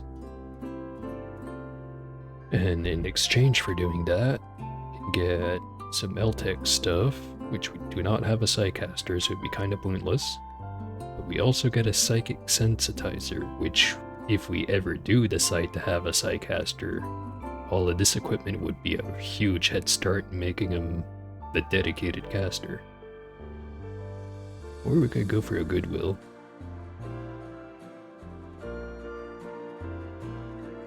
We can also go for Honor. 11 is enough to get to the 2nd rank, not quite enough to get to Acolyte.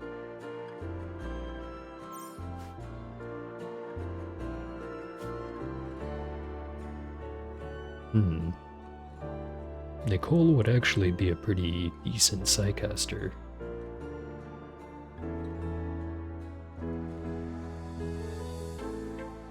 Don't think we have anyone who's inherently psychically sensitive, though.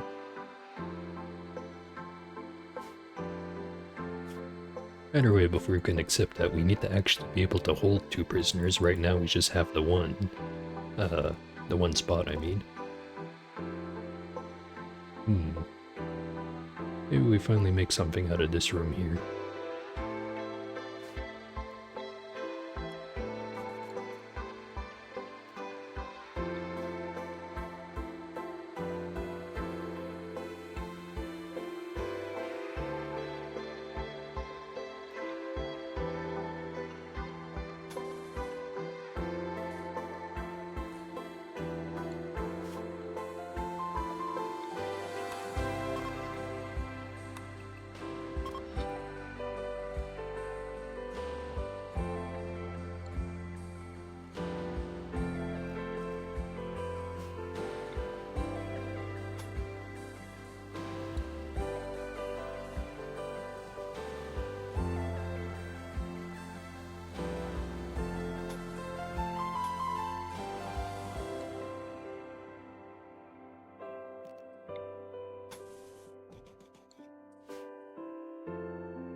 Tempting to just put a hidden conduit under there, but I guess I should do it the more proper way.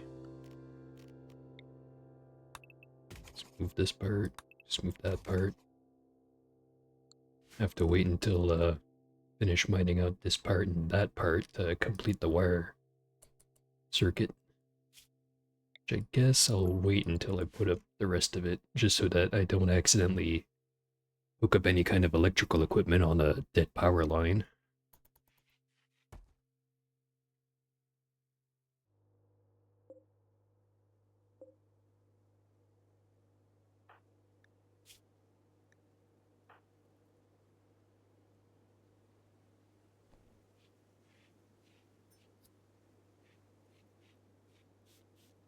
Oh, people enjoy how nice the barracks are looking now.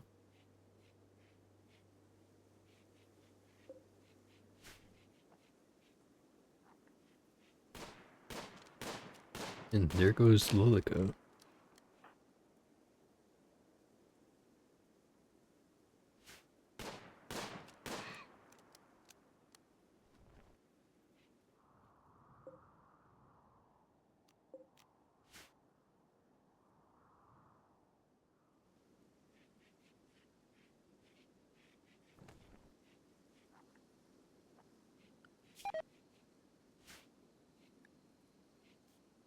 Could really use a dedicated cook for our colony. Nicole is slowly getting better, but forget how skilled your pawns have to be before you stop having to worry about them being incompetent while cooking their meals. The thing is like, if they try to cook while they're really not in good health, like say if they have very low manipulation skill because they have food poisoning or a flu or something, and then they go cook, then they'll make bad meals that'll food poison people who eat it, and you just kind of end up having like a self-reinforcing problem.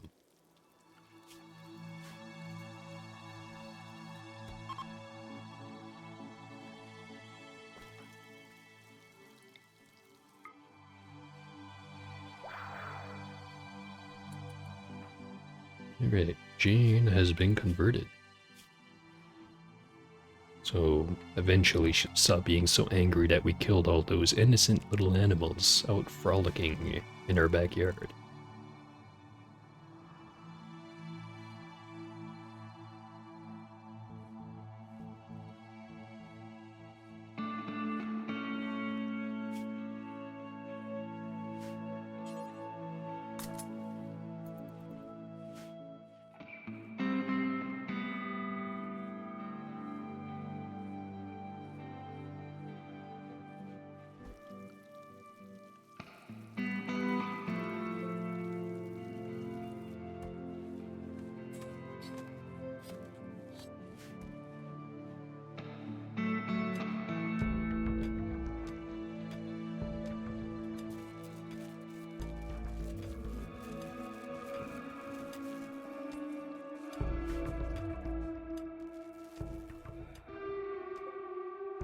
Let's see if there's any already grown heal root out in the wild. There's some that are available for harvest, but I'm not seeing the little button that says harvest only fully grown. Let's see if I do that on the trees. Yeah, it has the option.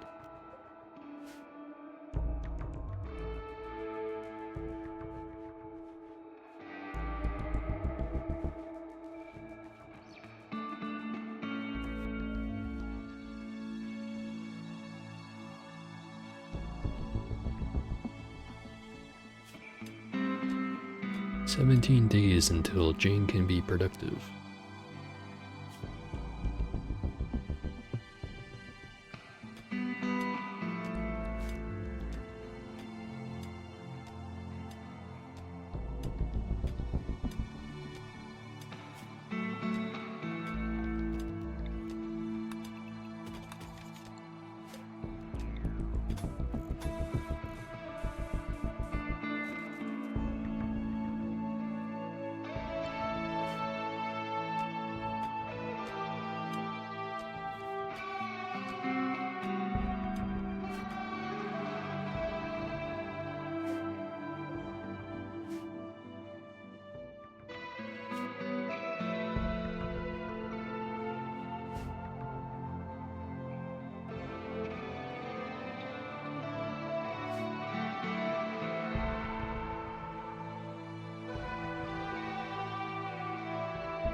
'Em once Oro's done hunting what's already designated, probably we'll just keep him on just constructing stuff.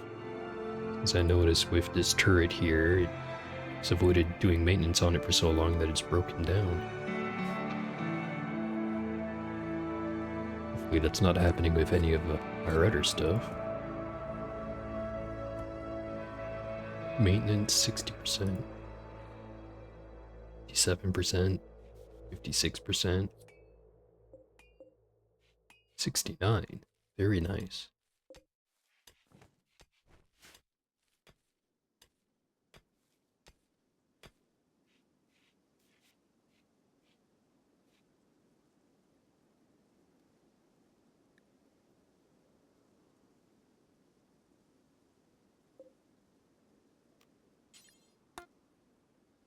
Just gonna harvest these anyway. Anything that's got enough plant on it that you can harvest, they will harvest.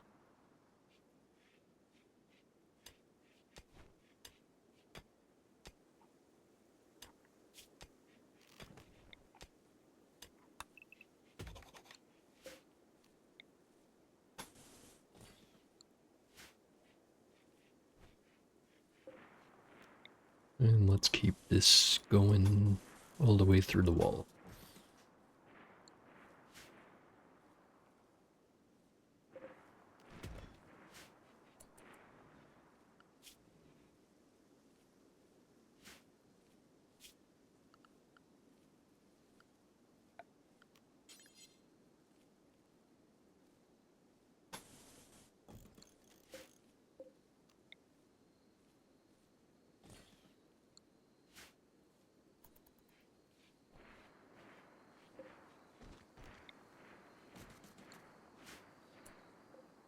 Instead of building this out of sandstone, we should build it out of marble. Make it all pretty looking.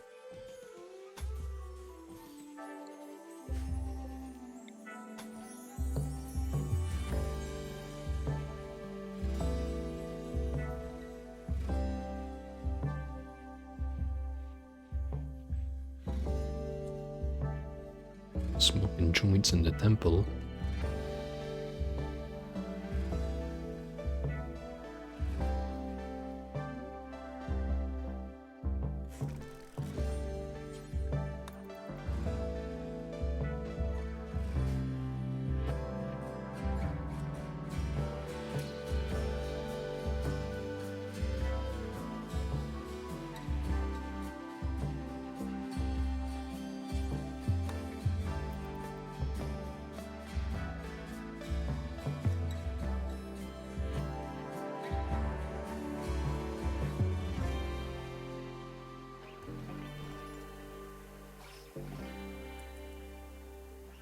I do have a fun little mod where it lets these guys dye their own clothing. I don't have to micromanage it.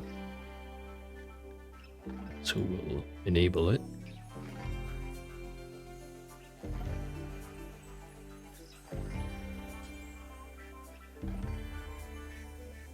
Set the override to when needed.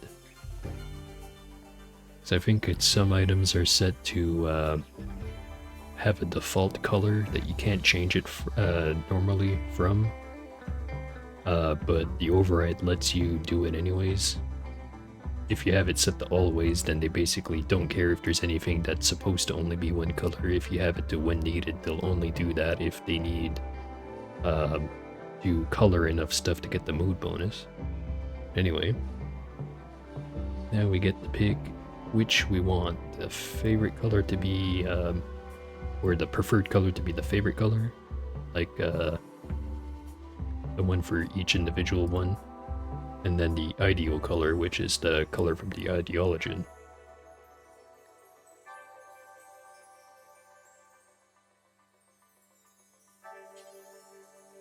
So we can set it to partial, where they'll just get enough for the mood bonus, full, which it'll just color everything, and then two color, which they'll primarily do whichever one you have set here. Like, say, Nicole's favorite color was like that orange kind of color.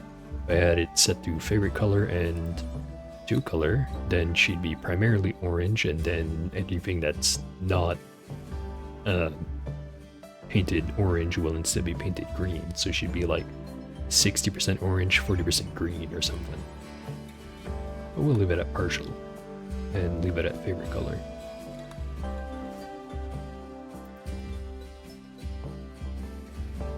Do have 4 pieces of dye. Oh, there we go. Rogue's using it. Now has a red hat, because red is his favorite color. Or is that more burgundy? Either way, it looks nice.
Things seem to be going well.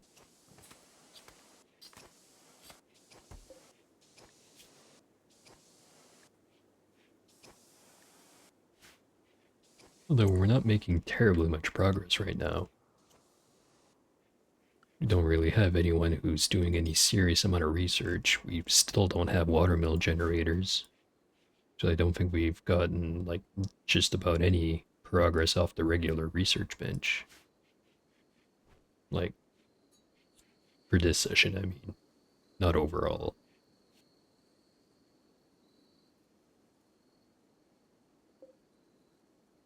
So this timber shroom over here is nearly fully grown.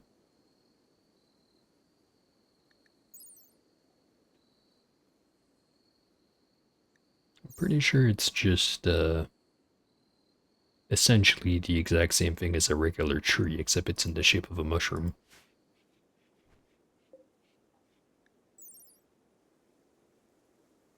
Let's see, harvest yield 27, harvest yield 25. A little bit less efficient than regular trees.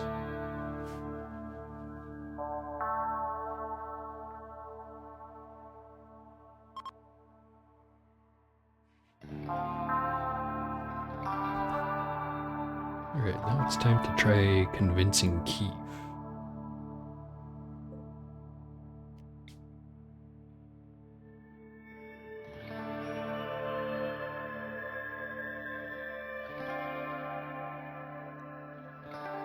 I think it'd be better to do that over here. Or no, wait, that one's 96, this one's 81. This one's 126. So yeah, the workshop's actually the best spot for this.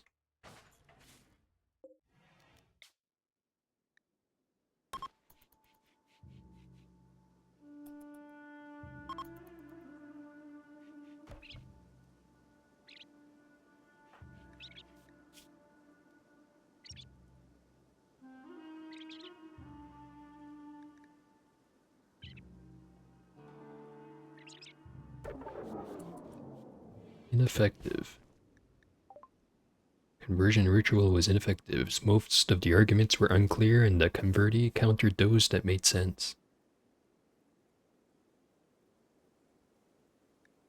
Well, that was unfortunate.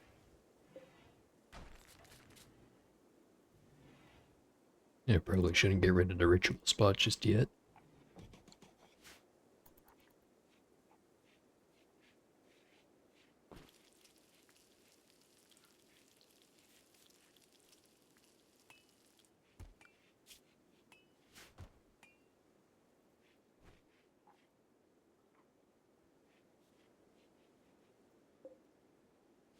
I noticed that clicking on these doesn't bring up the quest, so we're done with protecting both of these structures.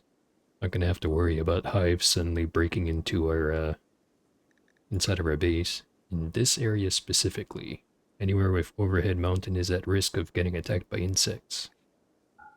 Which we do have a mod to counter that. Let me look at it. It's the Thumper mod.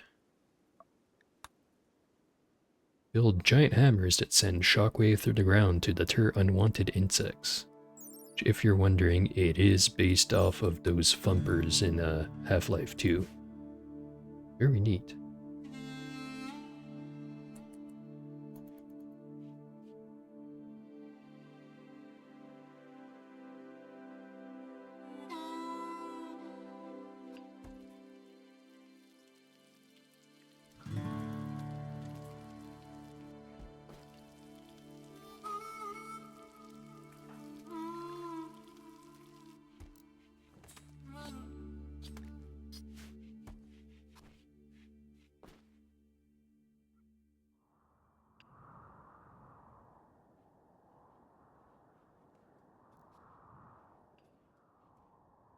Alright.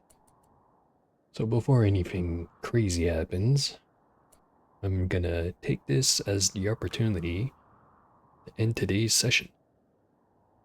So we will continue playing RimWorld, but not right away. I've had 3 sessions in a row so far where we've been playing RimWorld, and I think it'd be a good idea if we switch to something else for next stream. So, I wasn't entirely sure what we were going to be doing on Friday's stream, which is going to be the next stream, Friday at 6 p.m. Atlantic time. But yeah, anyway, what we're going to be doing on Friday is I'm going to be trying to set up an emulator, and we're going to play some Legend of Zelda Link to the Past. Assuming I can get it set up correctly so that it all works like it should. I've never tried streaming from an emulator before, after all. And if for whatever reason we can't figure it out, I'll pick some other game to play. Either way, we're not playing RimWorld until Monday. So Monday's stream is going to be more RimWorld. Friday's stream, which again, Friday at 6 p.m. Atlantic, we're going to try to play some Zelda. Anyways, thanks for watching this stream. Hopefully you'll be there at the next one. Goodbye.